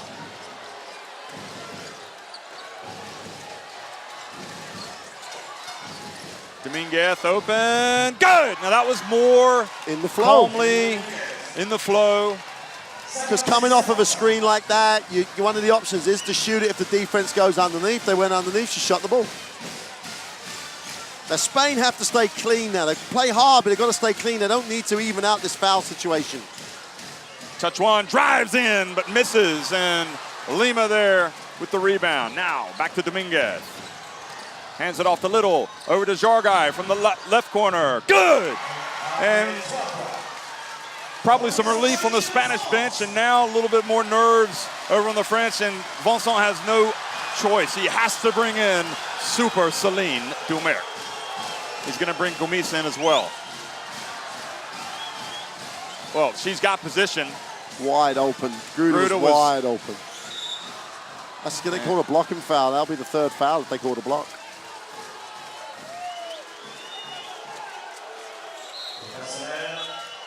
But they had Gruda on Lima, right on the low block, and they didn't pass it. And that's the look at Jargai's 3-pointer. I mean, Gruda should have got it. Well, I mean, at the end of the day, as you say, they're leaving themselves out, but Sancha Little got contact in the middle of the chest on that. Dumeric in. Tachuan for 3. That's off the right. And into the hands of Silvia Dominguez. And Dominguez just goes straight in there and scores. Tough shot. Now it's a 6-point game. France need a basket. Tough shot.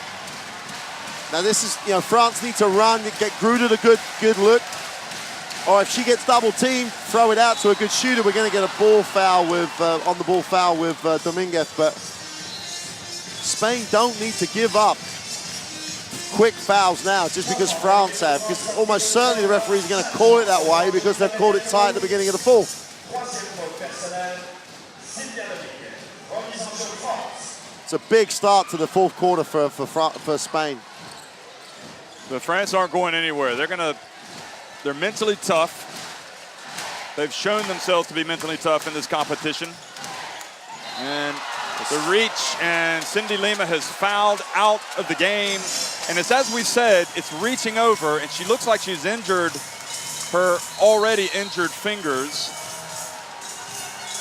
She's in a lot of pain. And the crowd is booing Cindy Lima while she's injured. That's not very good. Difference between that and the Gruda one. Gruda came with the outside hand to knock it away, and Cindy Lima came through the offensive player. Good call by the official. Yeah, good call, but Cindy Lima's in tears over there. She's getting He hasn't even made it back over here yet.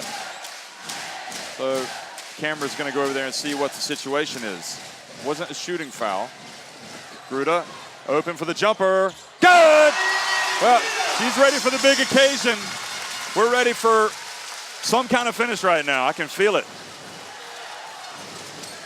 Better check the pacemakers. 4 points. The Spanish lead.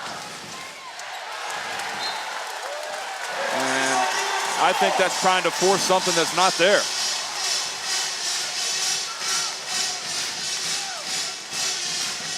A couple of times, Spain, a little bit impatient. Zagai picked the dribble up, that cardinal sinner picking the dribble up. Got to milk this matchup. Yakubu and Lauren Nichols, see what she can get. Poor shot by Yakubu. Yep, but Nichols stood her ground. Yep. Torrens. And the flow, maybe not. And now Dumerc drives in, and the foul called on Silvia Dominguez. So that now is 4 fouls on Spain here in the quarter, and Dominguez has to come out. Timeout, France. Laia Palau will be coming back in after that foul by Dominguez. You feel the momentum shifting ever so slightly, 61-57.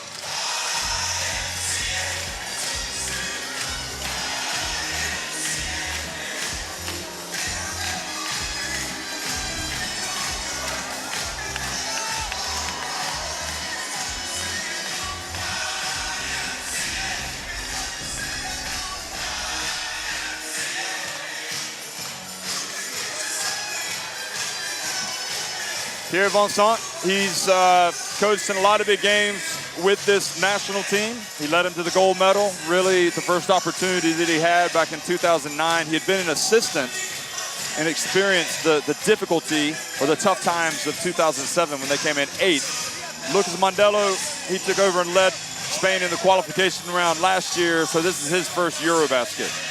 Do you see a difference in the coaching acumen? Well, I think they're a lot closer in terms of what they're trying to do than I thought they would be today. I thought Mondello would get back to those rotations and try and keep the tempo high. But they're both now at the moment trying to, 7 minutes in the game to go. They're going to try and work shots as opposed to Spain normally getting them in the flow of what they want to try and run. It's a tough ask. Laia Palau is the best guard Spain has to try and get that to happen.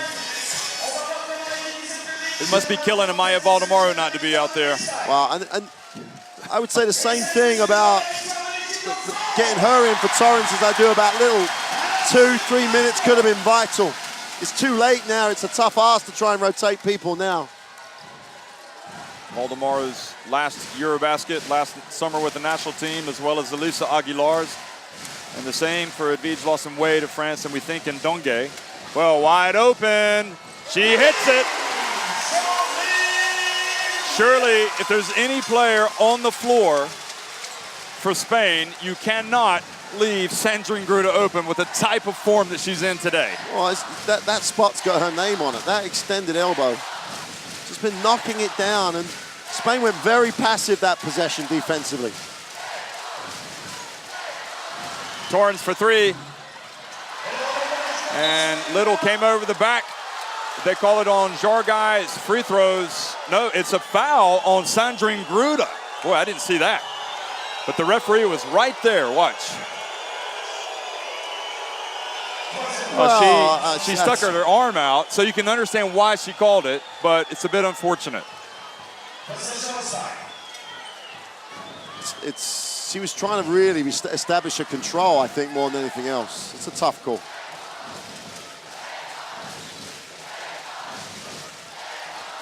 Oh, she walked.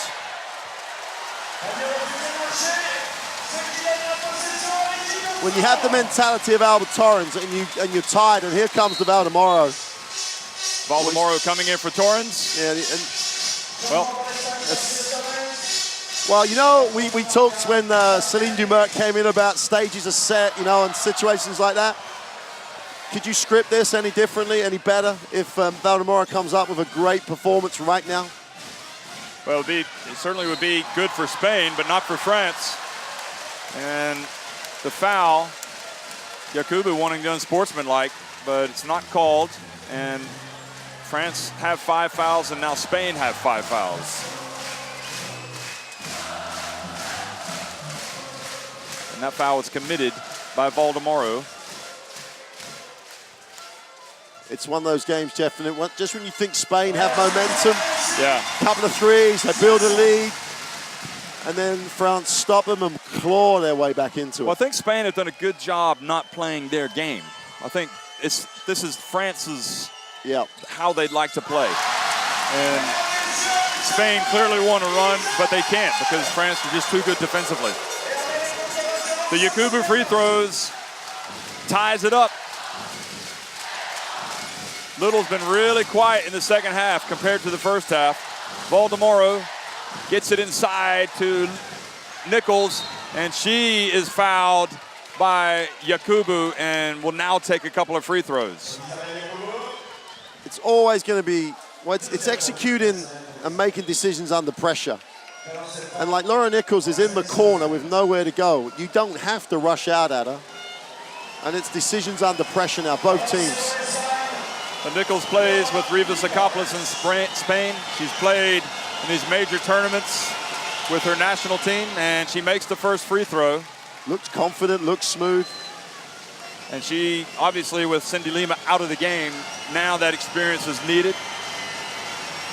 You just hope the game isn't won and lost on the free throw line. Yeah, she makes both.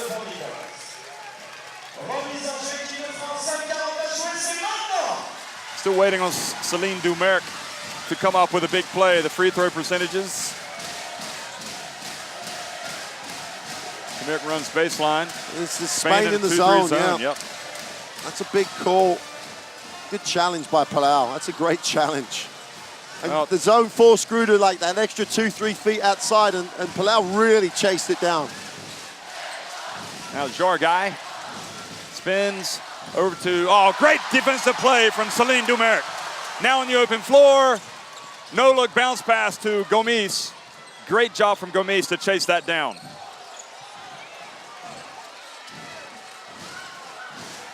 Got to back yourself sometimes. Miam wide open on the end of that phase. She passes it up to Miam. And Sancho Little gets the rebound. Just the long arms. The last 4 minutes and 40 seconds of the EuroBasket women. Valdemoro penetrates and drags her feet and is called for the travel.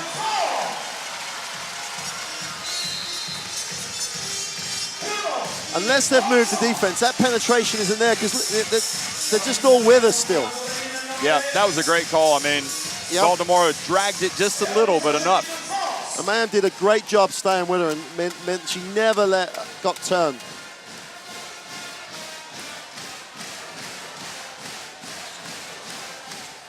Valdemoro's pressure on defense. France trying to attack the zone. They struggled against the zone against Sweden. Dumerc, 3 on the shot clock. And they just did get it off. How in the world? Mondolo wanted to travel. And you can see him calling for it in the screen. Yeah, but and she did, but it was a scramble. They're not going to call it. She probably did. Well, they're starving Sancho Little of the ball until Palau finds her right then. Oh, she almost traveled. She did travel, and she's tired. Oh, great hustle from Laura Nichols. And the foul on Ndonge, that was supreme effort from Laura Nichols. Those are the little things that you just really don't fully appreciate. And that makes the difference. You know, like Laura Nichols, what can she do? How can she help the team? She chases the ball down. No, not on that one. Yeah. That was Ndonge's. Just got it off. An entire nation breathed a sigh of relief here in France. First one good from Sancho Little. Remember, 14 points, 10 rebounds. Can't complain with that. And the second one is good. With so many times Spain and France play each other in international competition, not just in basketball, but other sports. Gomez steps up. And Great Valdemoro was able to knock it out, and now up ahead to Sancho Little, and she missed the layup, and Gruda, terrific hustle, and the foul on Sancho Little. And instead of attacking the basket, she should have pulled it down and brought it out. 4 fouls. They cannot afford to lose her, but I didn't see the foul. I thought that was good defense. Let's see. Foul. I don't know. I thought she had ball. Well, it's a tough one. She's come across. She's coming by. Yeah. And the only guy who had the right slot, the camera's not in, the guy in the best spot in that one, the referee had the best view of it, and he didn't call it, so it looks like a foul because she came with the inside hand, but he had a great view of it, did really well to get ahead of the play. At this stage of the game, the guy's in good shape because it was a great pass. And what the hell's Little doing getting out on the break? She was looking tired a minute ago. Yeah, she was. But they missed the throw. Well, she's got a chance to breathe. Torrens, meanwhile, has come back in, and Valdemoro has stayed out, and Jargai's come out. Well, she makes 1 of 2, so 3:21 remaining, and Spain still on top by 1. I know Mondello's arguing for, trying to get a call maybe later in the game, but I don't think you can punish France for, hustling on defense and getting back. We'll never know. We'll have to look at the replay again. Palau had the ball taken away. Somehow Spain get it back, and Valdemoro has to put up a prayer, misses.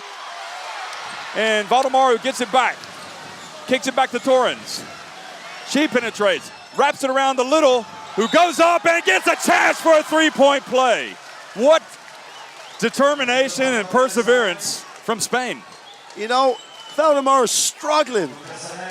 Really realizes he gets it away, gets in the play, and then the old Valdemoro, when she was in her prime, would have gone straight up and heads up decision. What a pass. She made the right decision. She made a great decision, then Torrens makes a great decision. And Little completes it. So back to a 4-point game with 2:50 remaining. But I remind you, folks, Celine Dumerc is on the floor. It's Celine time, isn't it? Super Celine.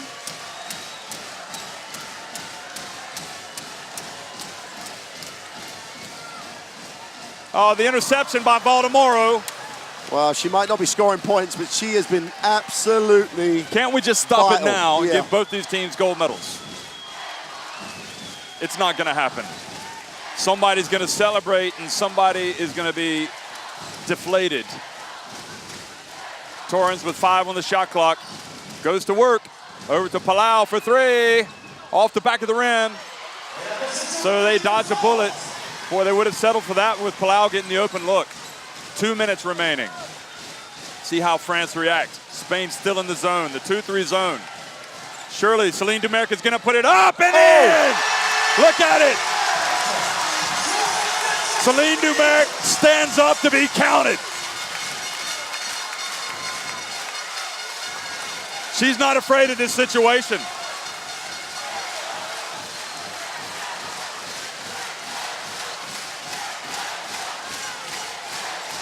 They get it to Nichols. She goes up and gets the foul on Ndonge. And Nichols, you have to be impressed. Tough move.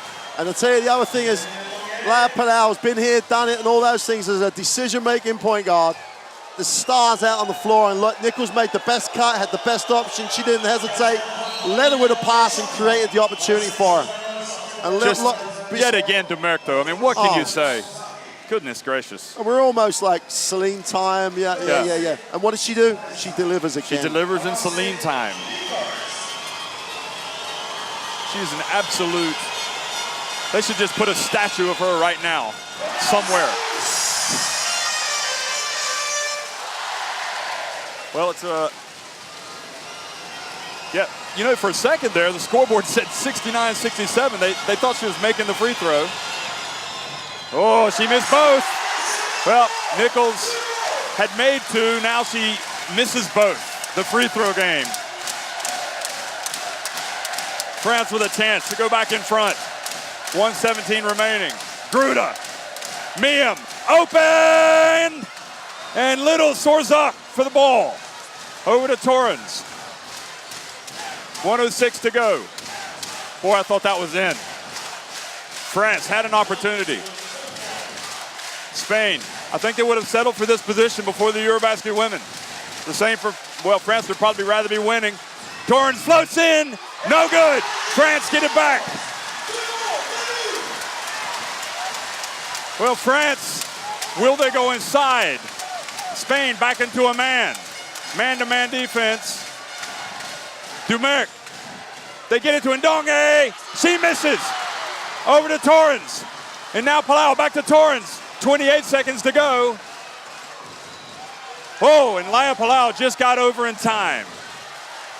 21 seconds, Spain with a 1-point lead. I thought there might be a foul down there, it wasn't called. It's white knuckle time. 4 seconds, 3. Laia Palau penetrates, gets it to Little, good! Spain have taken a 3-point lead. 7.5 seconds remaining. They executed this last play to perfection.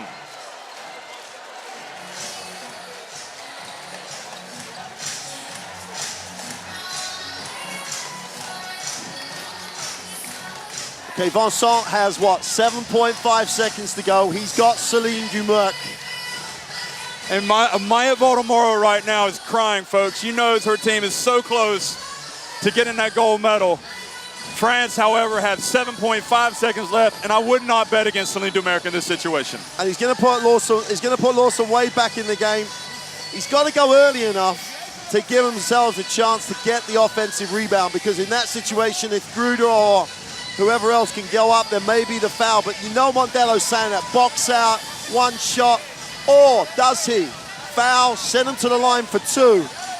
Look at Aguilar coaching there, making sure the veteran. Because that's the other option. Yeah. He either says, we'll trust our defense, or we'll foul for the 2. He's got the timeout. If she makes the second, they can walk it down the floor.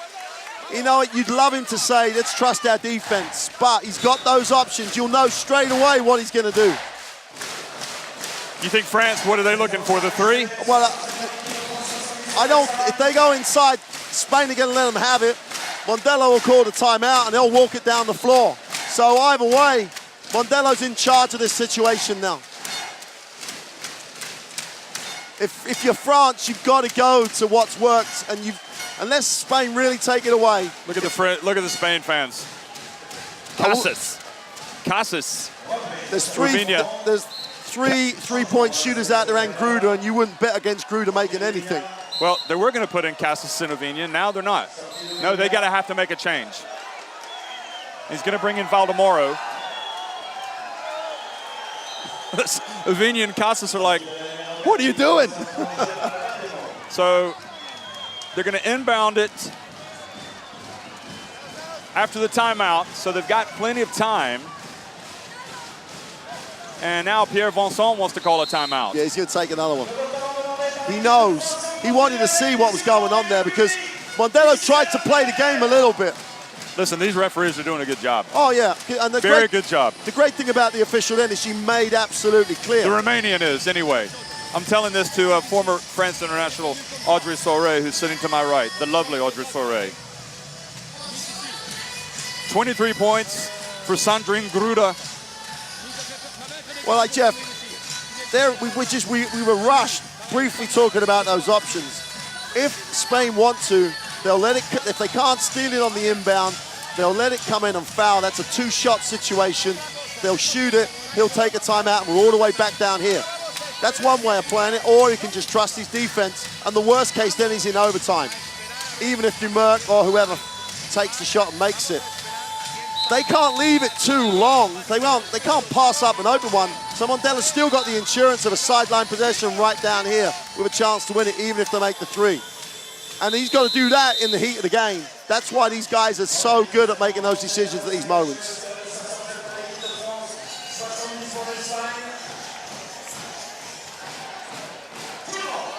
Because there's an option here to leave Sancho Little out for this defensive series because she's on 4 fouls. But he's not going to take that option, and nor should he.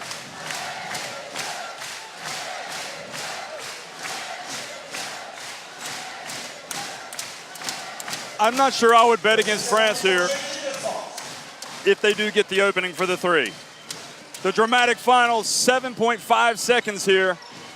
Gruda has it. Edwige Lawson-Wade. In her last EuroBasket women, she puts it up.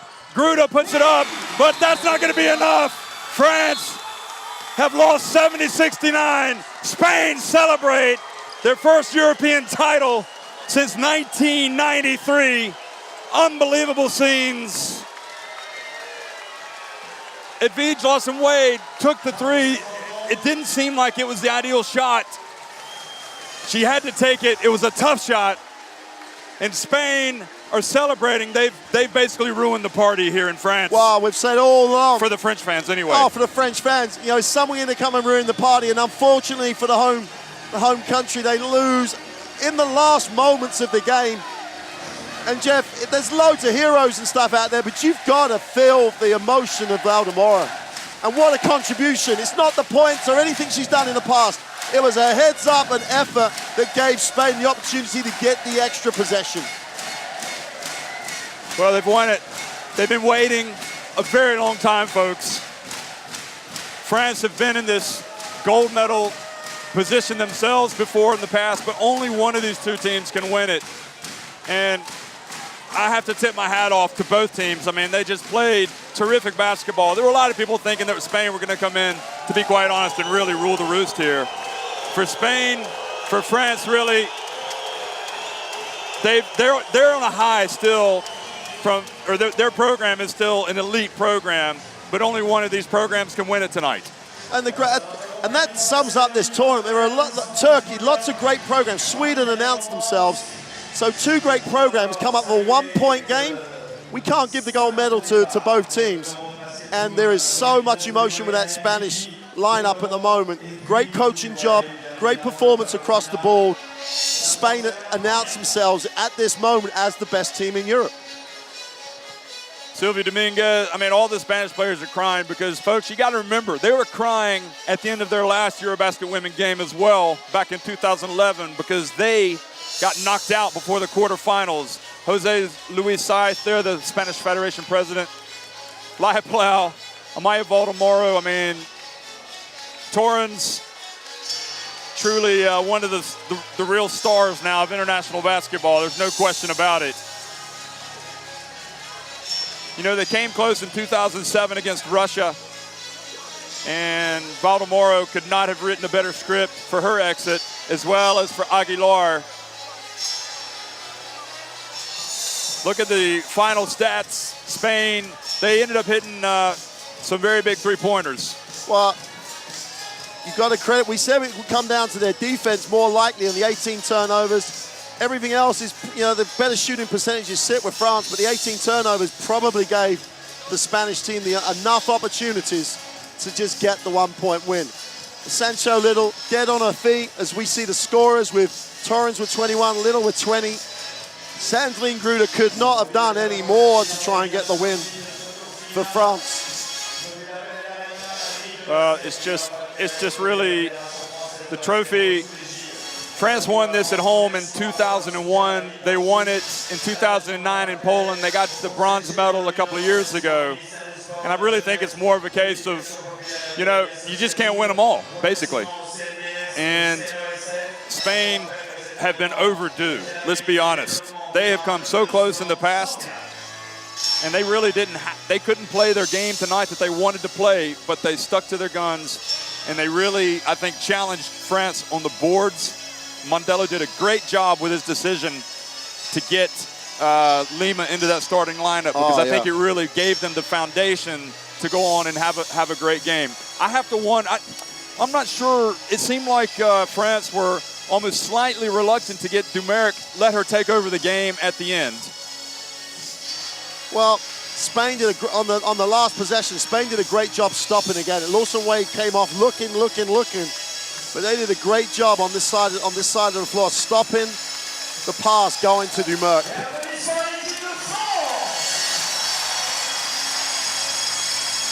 They've won a gold medal here, and they've won a championship, beating the team at home, pretty much playing the team at home's game. And like, you've got to look at, and I think the point you made about Lima is so important. I think the contribution of Lara Gill when she came in for Lima, where she really toughed it out on the inside. Tremendous performances. Not to mention Laura Nichols as well. I mean, just the little, and Baltimore, I think the temptation, because of in the past, has been the go-to person. Sometimes tries to do too much, but she didn't, you know, and it was, and Torrance just picked a time tonight to have a terrific game. And, you know, I do feel for France. I'm not sure that all of their players stepped up tonight, maybe like they could. I don't want to say who didn't because I don't think it's really fair. I mean, they've obviously, Dumeric has been amazing. She's been on an incredible run, and they did not expect to lose this game tonight. And we spoke about things like that before the game, and Spain did just throw guards at her. The two guards that shared time, they just wore her down and made it very hard for her. So you've got to, it's talked about the positive, you know, we look at the positive way of what either team did. The Lima start, the guard pressure, Gruder's performance, all those little battles between them, and it comes down to decisions under pressure. Laia Palau, last play of the game. Zage, last play of the game when they got the ball to Little. That's just so smart under the extreme pressure of the situation. And then what has to happen? Little has to make the shot, and she did. And it was a phenomenal game. Both teams played really well under enormous pressure. And Spain just got the odd point advantage. Either team could have won it. And that's when coaches make the difference. And Mondello, with his Lima decision to start, probably set the stall out right away.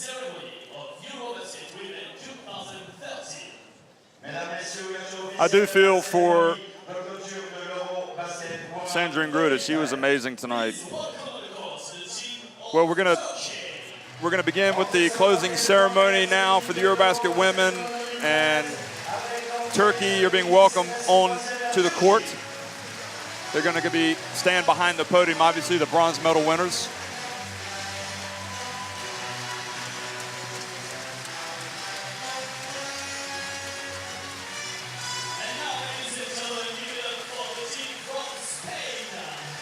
Spain have just won, so they're going to take their place behind the middle of the podium.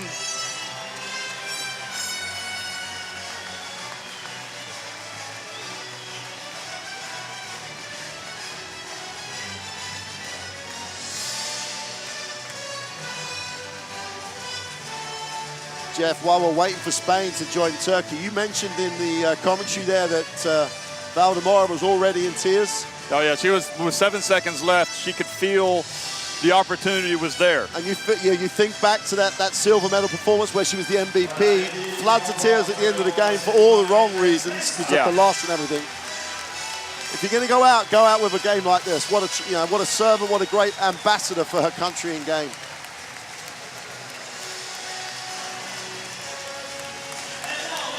Lucas Mondello, everything he touches turns to gold. He wins everywhere he goes, doesn't he? What a performance. He has. The French fans now, they've had a little bit of time to digest the defeat, and they're going to welcome. But this is the cruelty of the whole thing. Like I was saying earlier, the team that wins bronze is actually happier than the team that gets silver. France come within a few seconds of going undefeated, really. I mean, it's been a disappointing exit for them, but I'm sure as time goes on, they'll appreciate the silver medal more.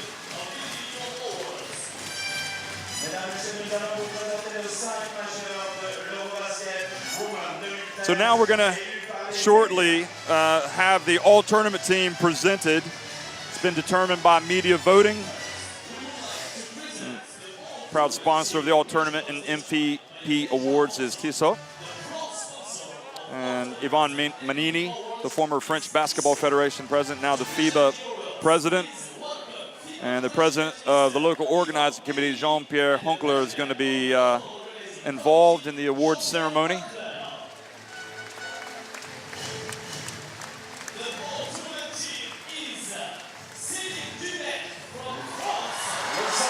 So Céline Dumeric is going to come up. She's not smiling for obvious reasons, but she has been named to the all-tournament team. France's sportswoman, sports personality, or sports person of the year last year. Frida Eldebrink of Sweden. Her team got to the quarterfinals, almost upset France, rather. Sancho Little has made it. And Alba Torrens And Isabelle Yakubu from France has made the all-tournament team. So very good selections, I might add. There's always one or two players who maybe could have made the team. And now we're going to have the MVP of the tournament. That'll be presented by Ivan Manini, the FIBA president.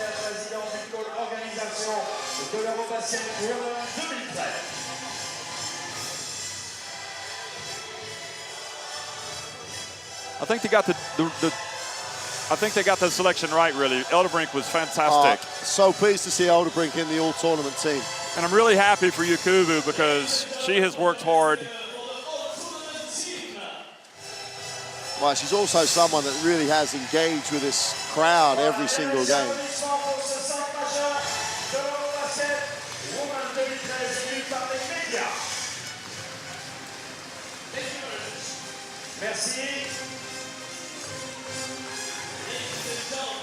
So the all-tournament team has been presented. And now the MVP award is going to be announced for this tournament. And Ivan Manini is going to present this one as well, as we said earlier. And no surprise, folks, Sancho Little has been named the MVP of the EuroBasket women. So she receives the award again from Manini. And they wouldn't have been here without her, that's for sure.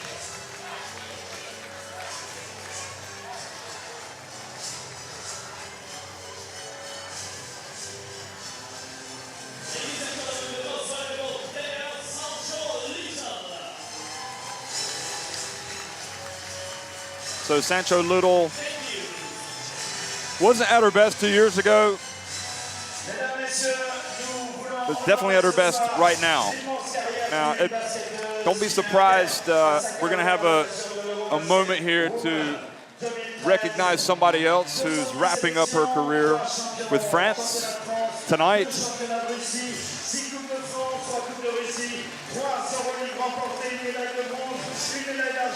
Jean-Pierre Soutat, former France international Caté Milan, who won the gold medal with France back in 2001.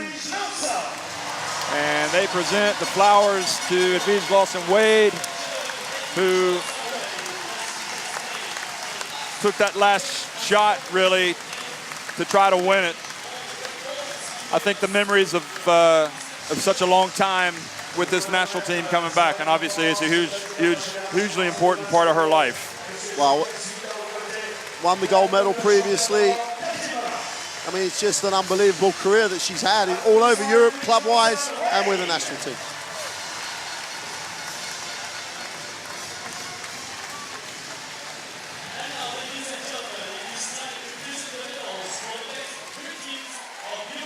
Lawson-Wade hugs all of her teammates. They wanted to send her out a winner, but really she goes out a winner. I mean,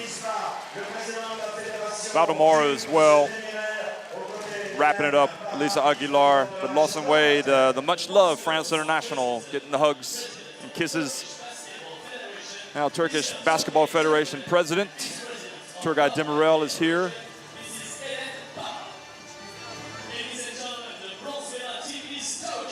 And he is going to present the medals to his team, the bronze medal. They won the bronze medal by beating Serbia earlier today. A convincing victory in the second half. Turkey getting huge performance from Bursel Verdarli in the third quarter, 15 points. She swung the balance. Well, so pleased that Verdarli almost re-established herself as the leading guard out of that quartet of guards. And what, you know, Turkey are going to move on from here to host the FIBA World Championships next year. They're going to go with back-to-back medals in European Championships and appearance in the Olympics. And you've seen what the French crowd do for a home team. So they're going to be a real threat and a real challenger for a medal next year. Well, just remind ourselves what it did for the Czech Republic the last time.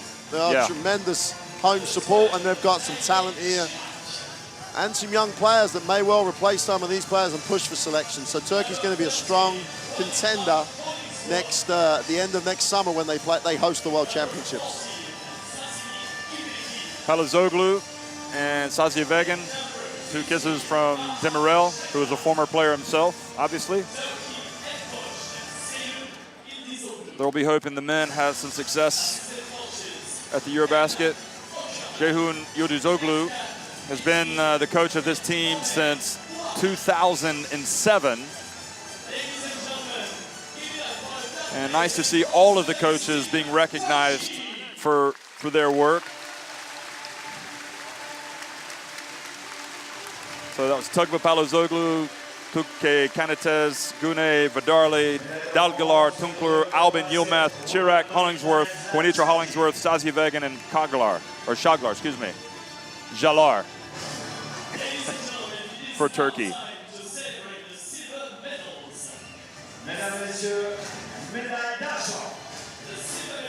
Silver medals will be presented to France. And Jean-Pierre Suitat, the man that succeeded the president, Ivan Menini, is president of the French Basketball Federation, will go out and handle the honors.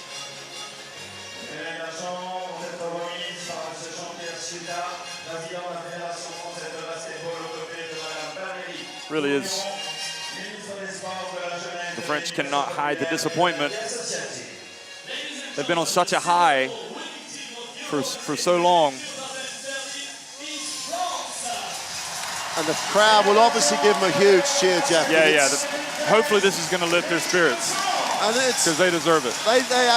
Because they have been the expectation, the support, representing the whole country. There's going to be a lot of young female basketball players in France inspired even more by these players. And it's not just about Celine Dumerc, it's about every single one of them that have performed so well and represented their country really well and under extreme pressure, because the expectation with a host team in this situation is always high, and the crowd have done a great job. They've stayed around, they haven't walked out with a disappointment. They want to make sure they send this French team off with a big thank you for what they've done in the last 2 weeks. There's Dumerc, so Yakubu, Ndimian, Chachon, Gruda, Lawson Wade, Dumerc, Ayayi, the youngster who's going to be a part of this program moving forward, Gomis. She was a real force tonight for France. Marielle Amant, she played at the World Championship.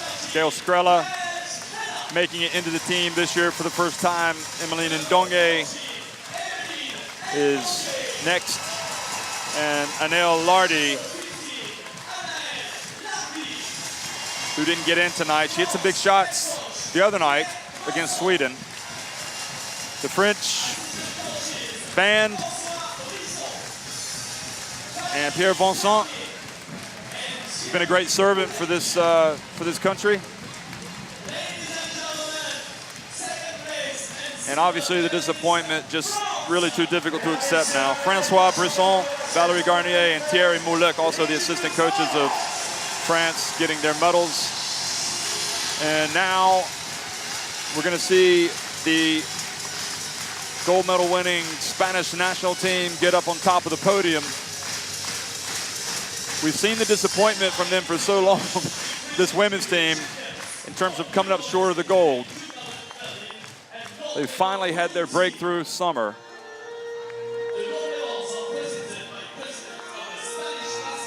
President Jose Luis Saiz, man fully committed to basketball in Spain and Europe, around the world, developing it, is going to present the medals. So here they go. Full of smiles. Those new uniforms must have been the trick. Laia Palau, Uvenia Torrens.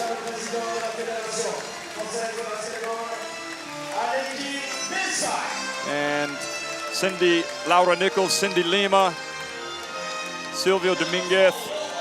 There's Lima. That finger doesn't hurt quite so bad right now, does it? It'll be hurting tomorrow, though. No, but even tomorrow maybe. The drug of success will still temper that. Have you ever seen a player like Alba Torrens play women's basketball? No, I think she's going to take. She potentially could take the game to a different level for females, because she creates things that hasn't really been present in the women's game at her size, because she's incredibly long. So she could become a real icon of the game. Laia Palau, Lisa Aguilar, Marta Jargai, Laura Gil, Amaya Valdemaro, Sancho Little, and Queralt Casas also getting there. There's Sancho Little, the MVP. Valdemaro, it's interesting, standing next to Laura Gil, and she goes, what, you only need one EuroBasket to get your first gold medal? And it's taken me all this time. That's the way it goes.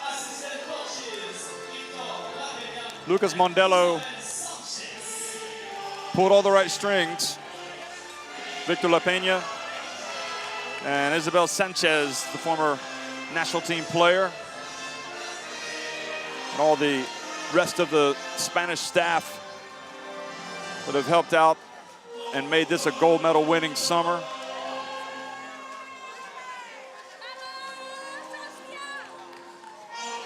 So it's setting the stage nicely. I don't think Valdemaro could have written a better script for her ending, as well as Aguilar. They'll be missed as Spain go to the World Championship next year. But I think most important of all, the EuroBasket women has been a fantastic tournament, and it's been great for women's basketball. We're going to hear the national anthem of Spain as they raise the flag.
We're seeing Torrens up there, having come back from the torn ACL, celebrating the gold medal. Can I just say, enhorabuena to Spain tonight. Congratulations. And congratulations to France, and congratulations to Turkey. Biggest congratulations go to France for putting on a magnificent EuroBasket. Women, thanks for having all of us along.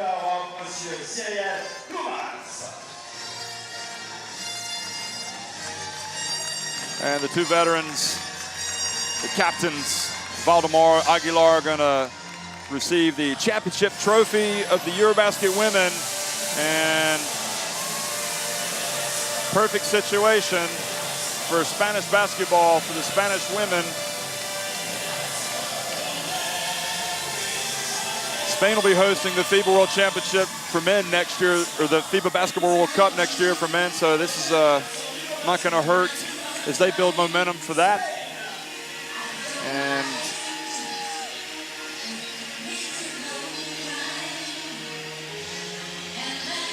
Valdemar Aguilar hug Jose Luis Thais, Spanish Basketball Federation president. Quite a contrast to 2007. I remember in Italy when Valdemar was in tears after the silver medal, having to be consoled. She had the MVP award, but it didn't matter because now it's party time. La fiesta ha empezado. The party has begun.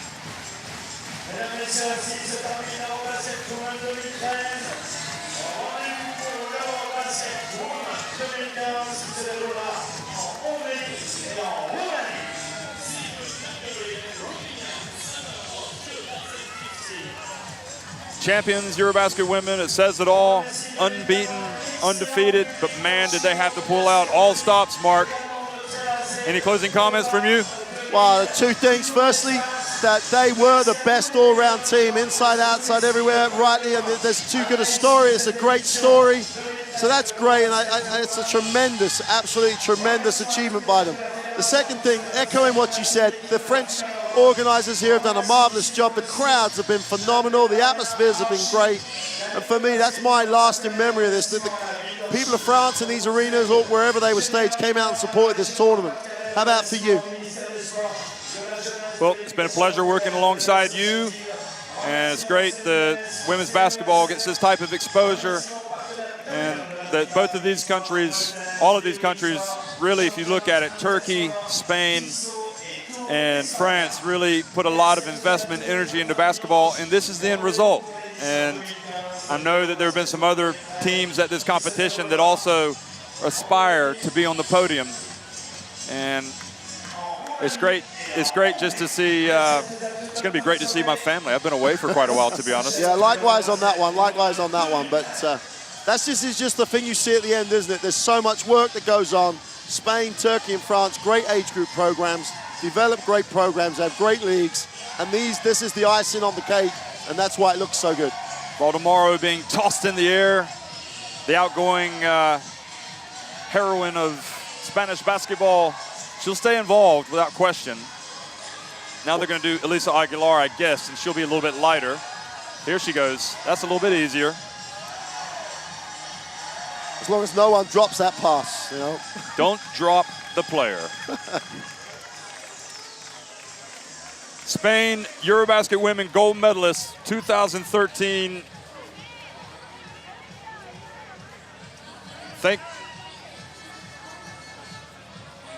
Okay, so thanks for watching, everybody. Spain beating France in the gold medal game tonight.